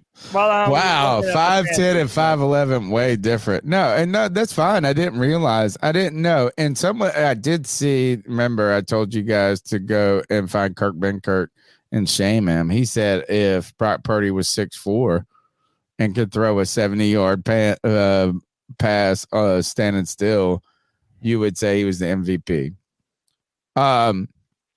But okay, so right Brock Purdy. The one thing I worry about this is that is this gonna be a grueling game? Adam Thielen, you think? I don't know, right? So the pass. I mean, it's got to be a shootout. They got to pass it a lot. I don't dislike this. Dave says okay, but JJ said Purdy's 6'1". I'm gonna be real with you. I don't fucking believe He's it. not no 5'10", bro. He looks. I promise you, he's not. 6'1". I don't care. Let's go to this. So you like Adam Thielen on the more than I don't know yet. So 68.5, easy. His past 3 games in a row, he's made it over 68.5. What are they going to be like? Oh, we forgot. Are they going to forget about him? And be like, oh. And Tony, on your little chart that you brought up or that you had in the presentation, the Dolphins defense, for as explosive as their offense is, their defense isn't necessarily quite on par. They got Xavier Howard still, right? Isn't he still good? Aren't they just going? Aren't you just going to put him on? I don't know. I'm like on this, as I just don't like picking Panthers right now. What I would like to do is let's go back real quick. And I know it's late and we should have gotten to this way earlier. Let's go back to the board. I'm not going to make my decision on Adam Thielen yet. Let's make a 5-picker and do a flex. Picker? Yeah, and do a flex. We'll do a flex. All right, you want me to keep Adam Thielen there? For right now. I might tell you to take it away. I want you to go back to the board. Let's go back to let's try some let's go to something different. Let's go to pass rush and receiving touchdowns. I like this. Go to the pass rush receiving touchdowns. Pass rush. Right. Yeah. Yep. Let's see what that is. Kelsey won. We're worried about him. Pacheco. Who's got Derrick Henry? Is that right? Who's he playing? Walker. He ain't done much lately. Oh, let me tell Kenneth you what. Walker. I like my boy Trav. I'll tell you that. Against Indy. Trav's been balling, man. You know what? Nope. Just go ahead and put Tyreek. Just put Tyreek Hill, bro. That's a given. What, you think CJ Henderson gonna stop this motherfucker? Done. That's a more. Yeah, we're playing Carolina. Yeah, that's a more. That's a wrap. That's a wrap, bro. That's a wrap. That's easy. Let's go back up. Let's go back up. Let's pick some others. We're doing a flex pick this week because I always get into. So right now, I'm at 1. I got 4 right now. Yeah, and I don't love the Thielen one, but I don't hate it. Let's look at interceptions. Is Bryce Young on a? The only thing that sucks about this, and I feel like such a turncoat, if I pick Bryce. Everybody's gonna fucking come at you. All right, let's not pick Bryce. Don't worry. Let's just look at who's else is. Bryce ain't even an option, so don't worry. It's still early in the week. No, we don't like that. I don't like those. Let's go back to rushing yards, maybe. Who are rushing attempts? Where you see that? Pass rush yards. Yeah, what is rushing? Oh, they only have Pacheco now. That's too high for me. Pass attempts. Oh, I wonder if Bryce is up in there because we might throw the ball a lot. No, dude, it's still right now. It's Tuesday. We're early in the week right now. Okay, but still, let's see who they say. Oh, it's just Russell. All they have is Russell Wilson. Oh, I don't think he throws that much. He's playing Kansas How about City, receptions? Let's do receptions next. Only Cortland Sutton. Don't love it. How about field goals? Let's see. Oh, Justin Tucker. Tennessee, but I'm still thirsty. I don't feel great about it. They haven't been scoring a lot. Don't feel great. All right, what do we got right now? Let's look at what we got. Let's just make these picks. Right now, I like more. Tyreek Hill to me. If you say less, then you're a dummy. No. And I mean, Adam Thielen. I don't love these picks. He's our number one wide receiver. All right, let's do it more. I like the less with Brock Purdy, but okay, it's your pick. 284 against the Panthers. He's just gonna light it up, or they're gonna run it. Chat, help me out. Do I need to go more or less on Brock Purdy? Y'all need to help me out. How y'all feeling? Kev says Walker rushing yards. Check rushing yards. I mean, Walker. I saw that, but I don't know why. Like, what's so special about it? Because it's Seattle. Who they playing? 64. Yes, I like that too. Yep. I like that. The last time I listened to Kev, it did not go well, bro. Well, guess what? Last time I let his mother listen to me, it didn't go well either. Let's take that one, and I want to get rid of. I got one. I mean, I don't know. I'd like to get rid of that Purdy one, but just add it. Why don't you just add it? And we do all of them. So yeah, I like the more on that, and then flex it with 220. I like that. Let's do it. Prize Picks, the number one place to play daily fantasy football sports. Use the promo code C3. They're going to give you a 100% deposit bonus on your first deposit up to $100. You put in $100, they give you $100, but you got to use that C3, and you got to go and hang out with us. You talk about Prize Picks. You hang out with us. We discuss all this. We win together. We lose together. We don't lose. Anytime we start losing, we just bet on G Baby's life. It's called the WMBA. The WNBA. All right. Can we go and we're going to finish these calls out? I would say just a few more, but we got a couple more. Let's go. I'm about to put on plus. Hey, what's good, half y'all? speed. For Cody, I saw the tweets on Twitter saying you ain't a Panthers fan, you ain't this, for hating on you. Man, don't listen to them. We appreciate what y'all do. We appreciate what y'all do. You're a good person, bro. You're a genuine, honest Panther fan. I appreciate what you do, man. Thank Keep you, doing man. you and don't listen to the haters. Now, on fucking Scott Fitt, I fucking hate this guy so much. Like, his moves just reek incompetence. He's so fucking trash. Just reeks incompetence. When you look at the running back, we signed Miles Sanders fucking $25 million. You know who we could have got? Instead of DJ Johnson, 25-year-old project, we could have drafted Devon A-Chain. Yes, one pick after. four And picks then later Chandler than Zavala, one of the DJ worst tackles Johnson. ever, or guards ever. Roshan Johnson was the next pick. And wide receiver, you got rid of our only wide receiver. And Thielen's been good, but rest, Hurst, Chark, everyone else we brought has been horrible. Maybe besides Von Bell and Thielen, everyone else has been horrible. Like, I don't understand how we still jump. He needs to be fired today, bro. What are we tanking for? We have nothing to tank for. Like, I don't know, man. Like, Good call, man. Thank you so much. Great call. Let's go to the next one. Thanks for the support, too, brother. Here.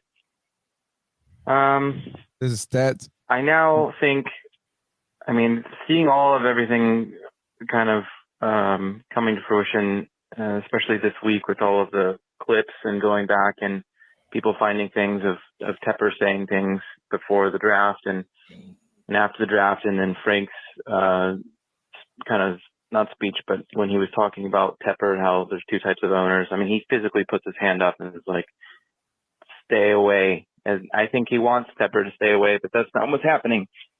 Tepper kind of went the opposite way that he did with Rule, where he gave Rule the keys to the kingdom, and then it looks like he wants to be a lot more involved in this offense, well, in this coaching staff and everything. I do think Frank did want CJ. It seems pretty apparent from the videos they took where he's smiling big and taking phone videos. I think Tepper strong-armed GM to take Bryce, and I think Frank might be a little deflated. And I think he's not trying. It doesn't look like he's trying as hard as he probably could be. But the other problem there is that he's too calm about all the errors, and I think that's trickling down to like the leadership and things like that. I think he's defeated more than calm. And then, of course, you saw them playing ping pong after the losses. The worst. Kind of thinking, what the hell? Maybe do something else. I don't know. Focus on the loss. I got 72% win Dolphins, and then 70% Texans win, and 67% with the That's Colts. wild. Although Think that about was assuming this. AR was going to play. Now it's So going to go we'll up. see. I'm sure It's going to those go up on games my will boy kinda man change too. in percentages depending on how we do this week. Anyway, That's stats running a bazillion models. counting, I guess. And all the models are saying we see what we're seeing. Next call. Yo, it's my chocolate espresso. I'm hearing that Tepper overruled all the coaches and wanted Bryce. My question is, what's the point of hiring an offensive guru and this offensive like super team if you're not going to listen to him? There's no fucking point to it. Hey, this guy knows a lot about coaching, a lot about quarterbacks. He played I'm not gonna quarterback. listen to him. That's real smart. Because he's a billionaire, man. You don't listen to nobody. It's like being a wife. And listen, for the people blaming Frank Reich's play calling, listen, I don't like Frank Reich's play calling. You know, I've been, you know, through the off season, I didn't want Frank Reich at all. But at the same time, we are -4 in turnover differentials. We have 8 turnovers to 4 takeaways. You're not going to win games, bro. When you get 3 turnovers to 0, you're not winning games. That's just facts. His play calling has nothing to do with Miles Sanders holding the ball, or Bryce throwing interceptions, or fumbling. And yes, he does have a turnover problem. Cody's right on that. He needs to fix it. He will fix it. I believe in it. But fuck, 0-5. I mean, we could plan about weapons. He needs weapons. He needs weapons. We traded him all away. And we knew we Oh my had God, to be I'm so shopping tired. at the Oh, you're Walmart right. We bargain traded bin Randy Moss this year. away. We knew it. We had to take whatever we can get. We had a bag on Thielen here, which, by the way, fucking baller. Hasn't dropped a pass. Has more yards per catch, like after. Best ping pong player on the team. Less drops than DeAndre Hopkins. He's been killing it. And has anybody even heard DeAndre Hopkins' name? Brian And Burns I right haven't now seen him has nowhere. 13 pressures, which is 35th in the league. But he's like top 10 in sacks. He's 8th, I believe. Brian So, I Burns don't is know what that missing, means, bro. but it's not good that he's only getting like one good pressure or one good pass rush a game. I don't know, but that's my thoughts. Peace. Look at this. We'll go to the next call. Max Crosby, though, coming off a game of his life, or killing ass, beating ass. Yeah. He's leading the league and all this shit. He said this. This is what I was born to do, baby.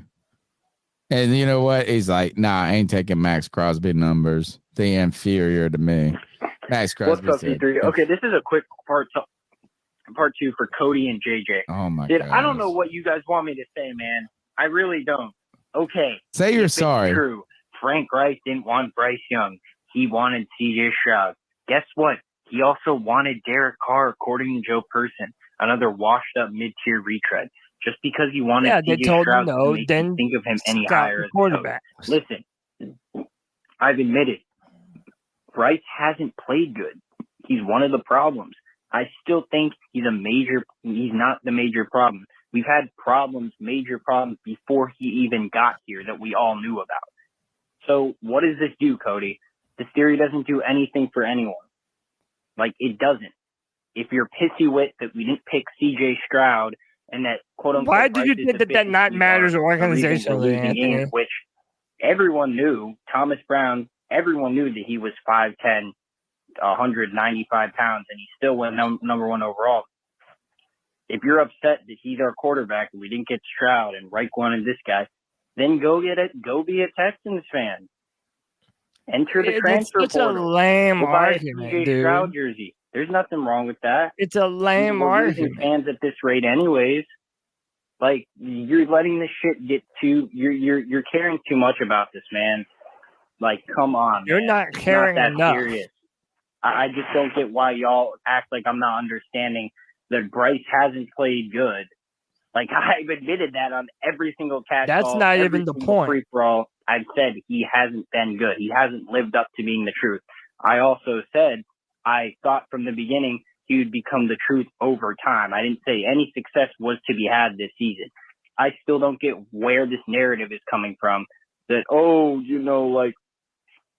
I don't want to admit that Bryce is playing bad because, it's his deficiencies or a laundry list of You're reasons that missing it everything's by a not Bryce's mile, fault. Anthony. I've admitted Bryce has played bad. I don't know what else you guys want me to say.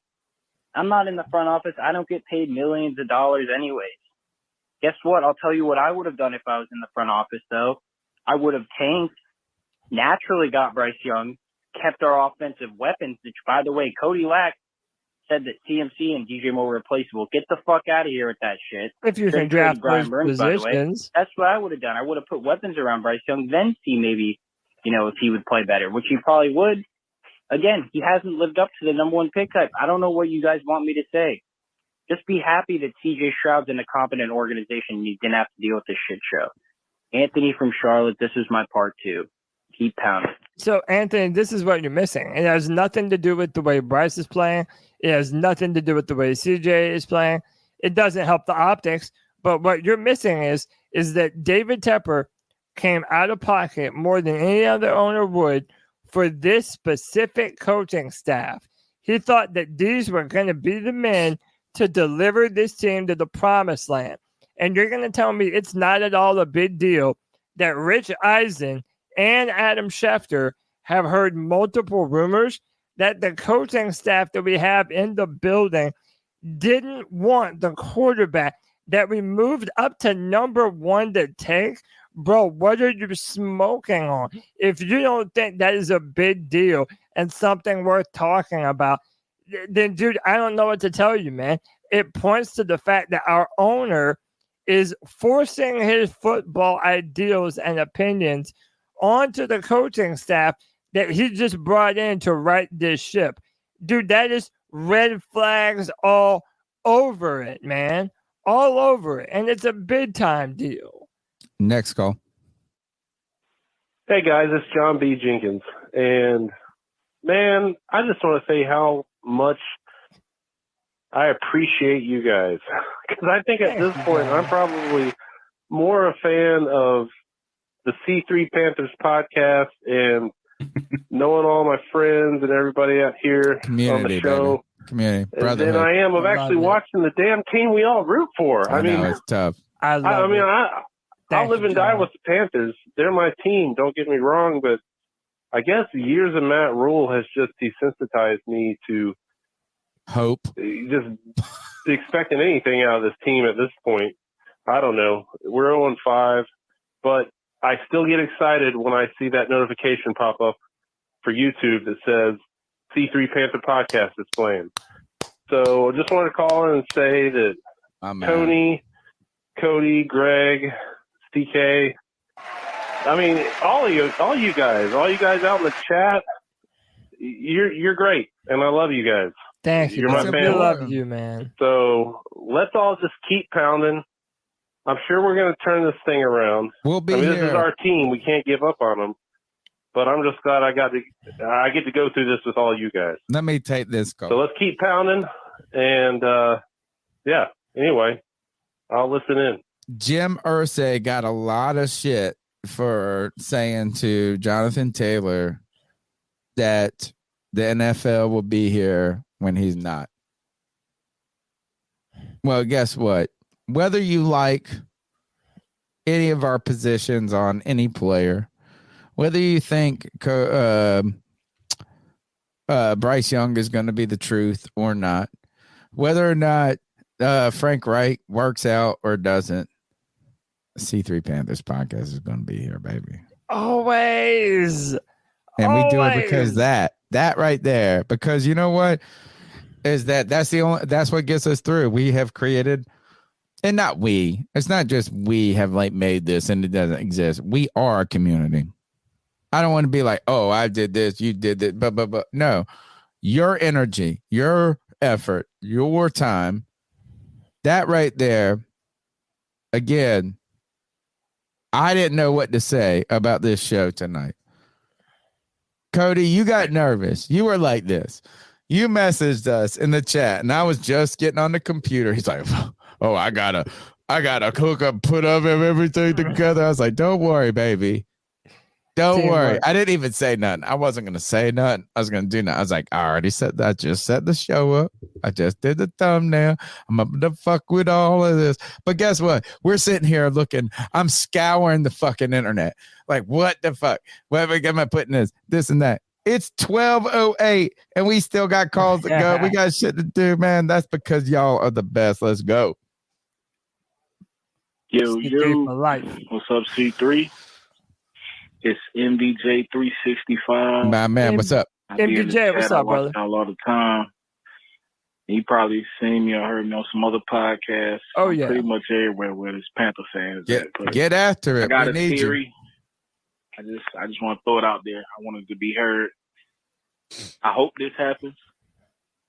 I just want y'all to tell me if y'all would like that or if y'all think it's possible or, Yes. So I I say, don't know. Steve Wilson in San Francisco. Oh, no. I think he wins a Super Bowl with San Francisco as defensive coordinator. Mm-mm. I think David Tepper crawls on his knees and asks him to come back home No way. and coach the Carolina Panthers. I hope this happens. I think Steve Wilkes loves the team. He loves the city. The players love him.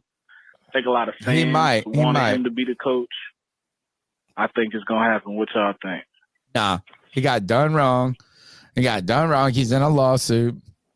He got a white coach hired over him after all of the stuff with the lawsuits. No, David Tepper. I wouldn't come work for David Tepper.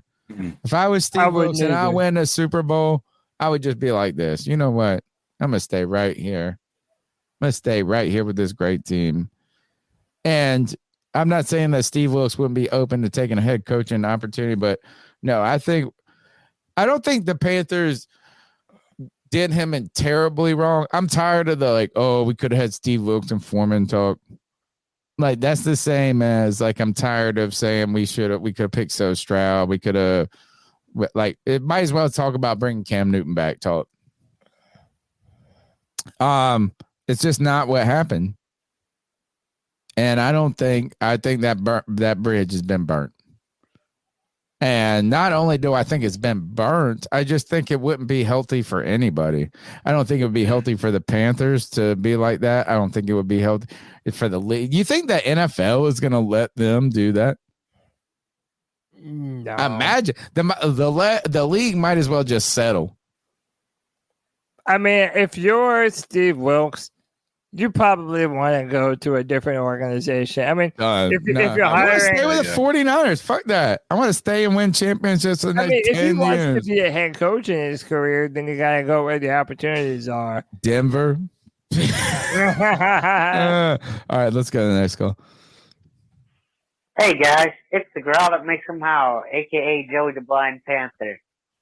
Yeah, first of all, I've been saying, I think it was last week's post game, I said, yeah, dude, they wanted Stroud. I said that, and then Cody agreed with me, and then we moved to the next call, I guess. I think that's what happened, but I know I said it, and we moved to the next call. But, I mean, if you want and done Frank Reich, I was thinking about this at work today. If you want and done Frank Reich, the league respects Frank, okay? Mm-hmm. Frank may not be having the best year right now. No one's saying that. Matter of fact, people say the opposite. He's having, probably one of the worst years of his coaching career right now. The worst. If not the worst. But the league has respect for the man. If David Tepper, and by extension, Scott Fitterer, who's David Tepper's pussy-ass yes man, little bitch.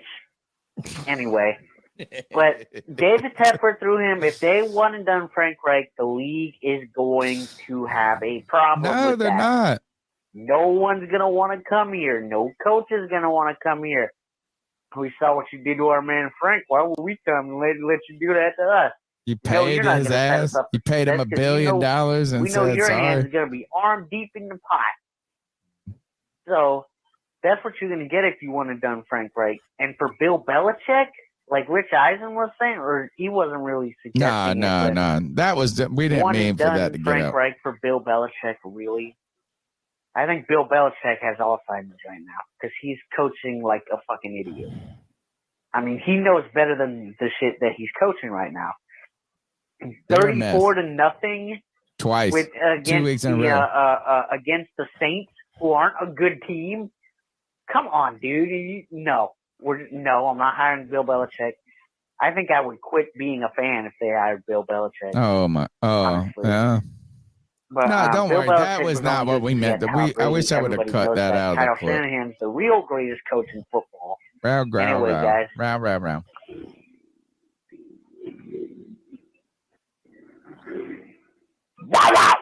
All right, next call. Only two more. I would say only two more, but it's 12:13. I know I called already, but I'll be quick.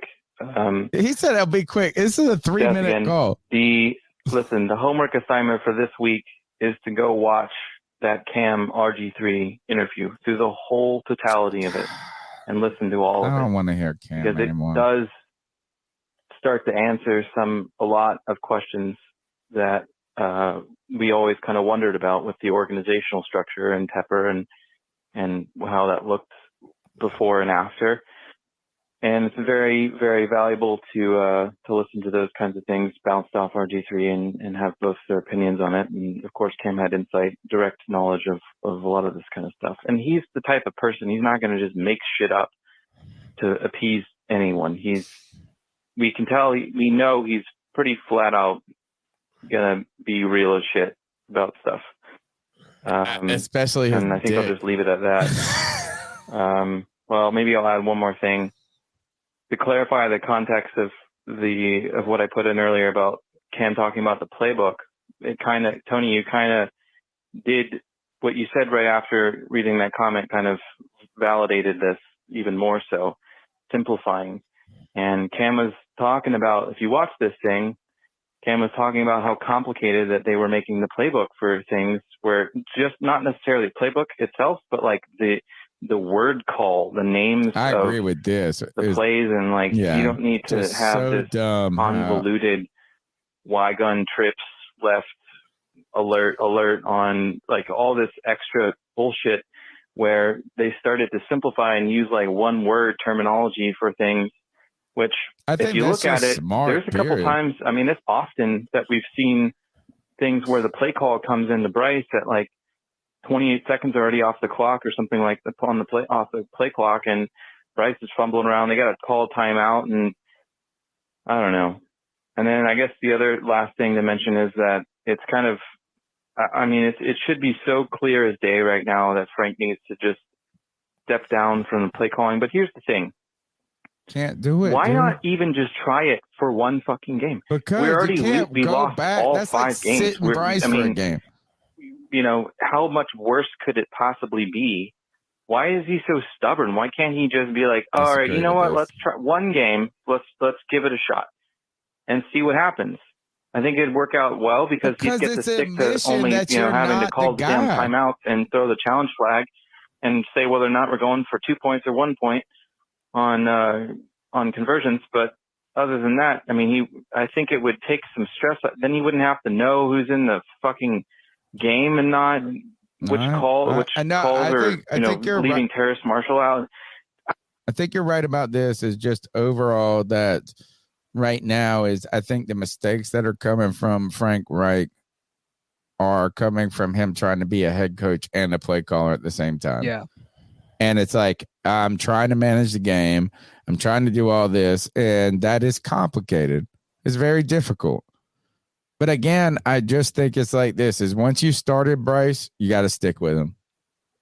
Once you took and we should, and if this was a concern about this, is Frank Reich should have made Thomas Brown the play caller from the beginning, and then taken the play calls away from him. You can't give it to him. Then you're gonna get fired. You're gonna get fired because if it goes worse, you're getting fired anyway.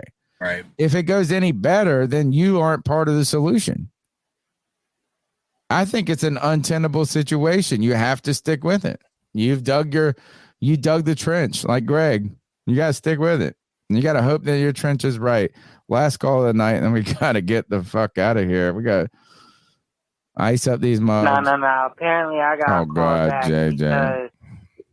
This is some horse shit for DJ Moore, man. Why do y'all always just want to compare him to Randy Moss? You were the one that compared him to Randy Moss. No, I'm not listening to this. I'm not listening to this. Should we listen to it? You know what's hilarious? I did not compare him to Randy Moss. Listen. You know what's hilarious? I'll leave it up to you. Oh, by the way, I needed to do this. Nirvash donated $10. Thank you. He said, I hate that I see almost no emotion from Frank or Bryce that has the effect on the other players. If you don't have inspirational leaders, that's a handicap for the team. And then JJ, he left another call, talk DJ again, but also iced up myself at the end, so play the whole call. All right, we'll play it. All right, fine, just because of that. Y'all want to be like, but he's not Randy Moss. What the fuck? Like, what is that?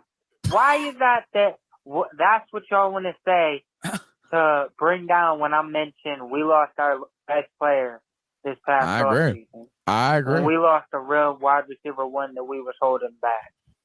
You know, I'll never understand why the DJ Moore disrespect. And like, Tony was immediately like, is he better than Steve Smith? Nobody said he was better than Steve Smith. You said he was better than fucking Randy Moss. Go out of your way to chip and disrespect and just throw DJ Moore under the bus because he's the quiet guy who doesn't do all this celebrating and this and that. And he wasn't the most flashy. But yeah, we just fucking, I don't know. It's just okay to bash him, even though he was our best player for like several years. And easily our most consistent it's better than Randy Moss. You're player right. From a week-to-week basis. But it's whatever, man. You know, he's on the new team. He's about to have a career year in another dog shit situation. But hey, it's cool. Tony's going to sit there and be like, yo, he had 150 yards in wide open grass. It's true. Jesus Christ. I wonder why he was in wide open grass. Because they didn't defend him. Maybe because he made a high point catch over his defender. Maybe because he's a Best great yard catch of the after game. catch receiver. I don't know. Anything outside of crediting DJ Moore is Tony's method of logic and thinking. Because crediting DJ Moore is impossible for him. But yeah, you know, ice up to you. And white chocolate, you damn right. I'm going to ice up myself for talking all that shit this offseason about Adam Thielen. Adam Thielen's still that man. He's playing like he's That's why we had to listen to this 3 years shit. younger by the day, honestly. Hey, that man's been putting in work. Granted, he's been force-fed, but hey, it is what it is. Keep pounding C3. Thielen been balling this year, and arguably is our best player. That's the stupidest thing I ever heard. Man, this mug just said this. He wanted to apologize for insulting Adam Thielen. But then he's like, Tony, I didn't say he's better than Randy. You fucking said Randy. That's it, man. JJ, you're young buck. Shout out to JJ and Anthony, the young guns keeping us on our toes. You know what I'm saying? Oh, no. Somebody in the chat says, who is DiCaprio Boodle? Oh, I love that dude. He was in Titanic. That's we didn't that's get the same dude, right? We didn't do it this, but this is DiCaprio Booty. DiCaprio Booty. I like how if you use Canva and you put in booty, it's black girl. Canva's so racist, but you ain't got a problem with that coded language. Well, maybe she's that's not coded. That's maybe she's Latina too. You're right. You're right. Maybe she got some of them refried beans buns. That's the C3 Panthers podcast brought to you by CarolinaCatChronicles.com, where every Tuesday night we chop up the latest Panthers news and opinions. Usually we hit the news, but here I want to say this is we got some merch. JJ, shut the hell up. You can check that Panther Pickle shirt out at CarolinaCatChronicles.com. You can find the information in the show notes. If you're listening on iTunes, TuneIn, Stitcher, make sure you smash the thumbs up button, subscribe, give us a rating. The podcast mug, the C3 Panthers podcast mug is dope. The podcast shirt is great. All of these are next level shirts. And how about this, JJ? You make me fucking sick. The G-Baby line is out there. Check that out. G-Baby quiet. G-Baby missing in action. Don't forget the Falcons acquired Van Jefferson, the guy that some people think we should have traded for. And look, rental. Who cares? The Falcons out there trying to win the division. We ain't. Don't worry. Some injuries out there. James Conner Good news for the Carolina Panthers that they don't have to face Devon Achane. A-Chain. Oh, dude, that's even a doper name. We should have drafted that motherfucker. I know. He's like a sprinter level dude out of Texas. But sadly, we got to deal with 7 other sprinter level guys on that team.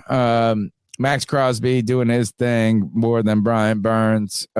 Justin Jefferson hamstring, not feeling so great. And that's it. Now it's to the Ice Up Picks, the longest running segment on the longest running Panthers podcast. When I say the longest running Panthers podcast, we are 3.5 hours into this bitch, and we ain't even hit the latest segment. We rushing through shit. We didn't even hit all our topics that we wanted to talk about, but we are going to ice some fools up. Cody, let's ice these mugs up. JJ should be my pick.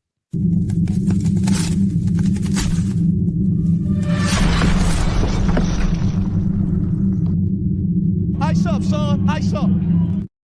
Up, son. Ice up, son. This is the time where we tell someone to ice up, toughen up to get it together. It is our homage to Steve Smith. Anyone is fair game. This goes from football to outside of football to personal life. I've iced up myself, to my wife, to a 12-year-old in Oklahoma. I guess I got to ice up a 19-year-old in Illinois or wherever JJ is, but I'm going to let him, Louisville. I'm going to let him off the hook. Cody, you got one. I only got one. So I want you to go, and then I'll ping pong off of you. I got one, and that's it. All right. Well, I've got 2, so I'll do one. And CK, if you got one, let me know or let us know. So one, shout out to just mine is a theme, right? Shout out to tough women doing it big, but also this bodyguard probably needs a change of profession. Also, look at how cold what this dude says is to this girl. It's in Russian. She says, "What did you say?" And then he says, Instagram'da. Probably something about your teeth. And he says it so cold-blooded, but watch what happens next.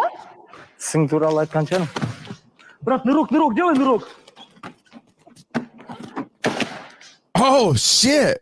Fucking judo tossed his ass. Probably something about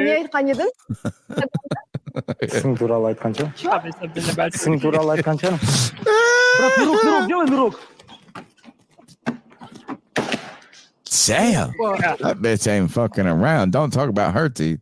Ice up that guy's hip.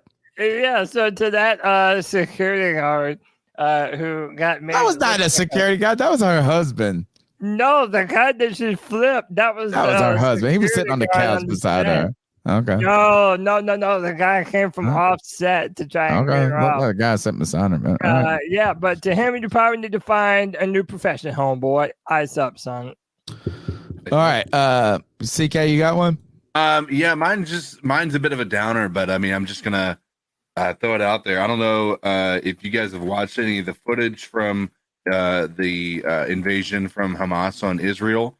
It's absolutely despicable. And so I'm icing up Hamas and the invaders in Israel because I don't know that in my life I've seen, at least myself, seen anything more evil than what I saw in those videos that happened there. So I'm icing up that shitstorm that, could very well start another geopolitical war.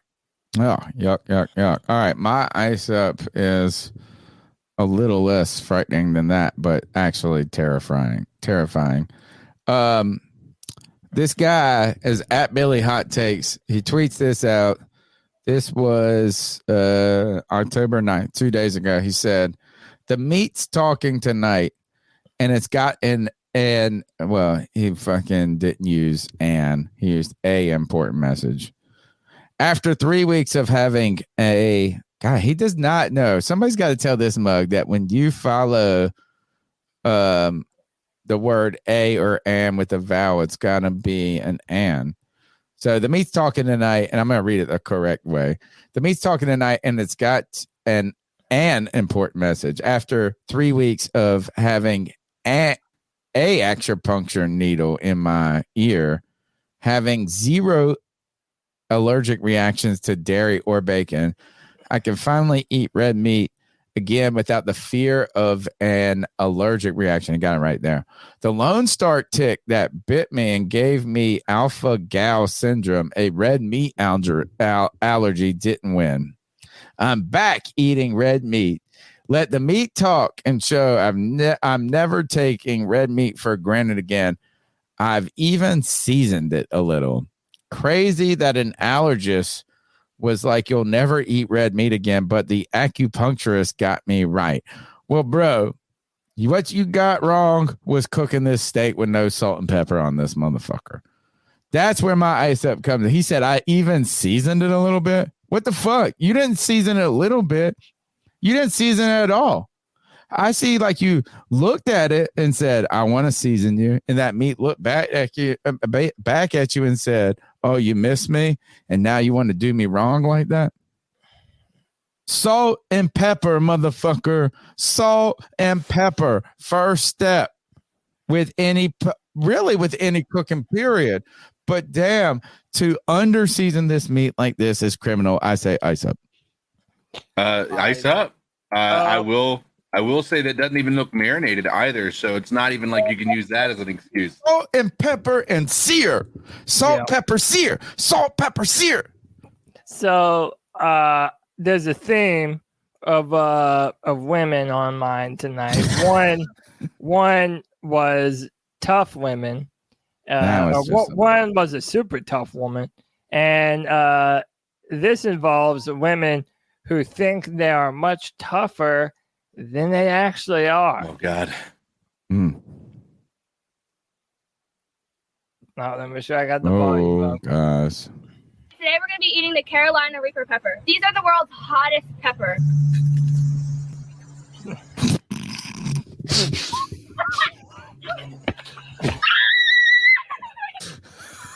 Dude, you're not even ready. Show us your boobs. Show us your boobs. Show us your boobs.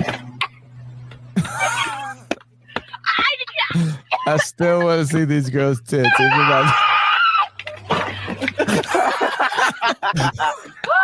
It's still burning. She's just sitting here drooling. Lay back. Holy shit. Lay back. Are you okay? No, she's going to have to go to the hospital.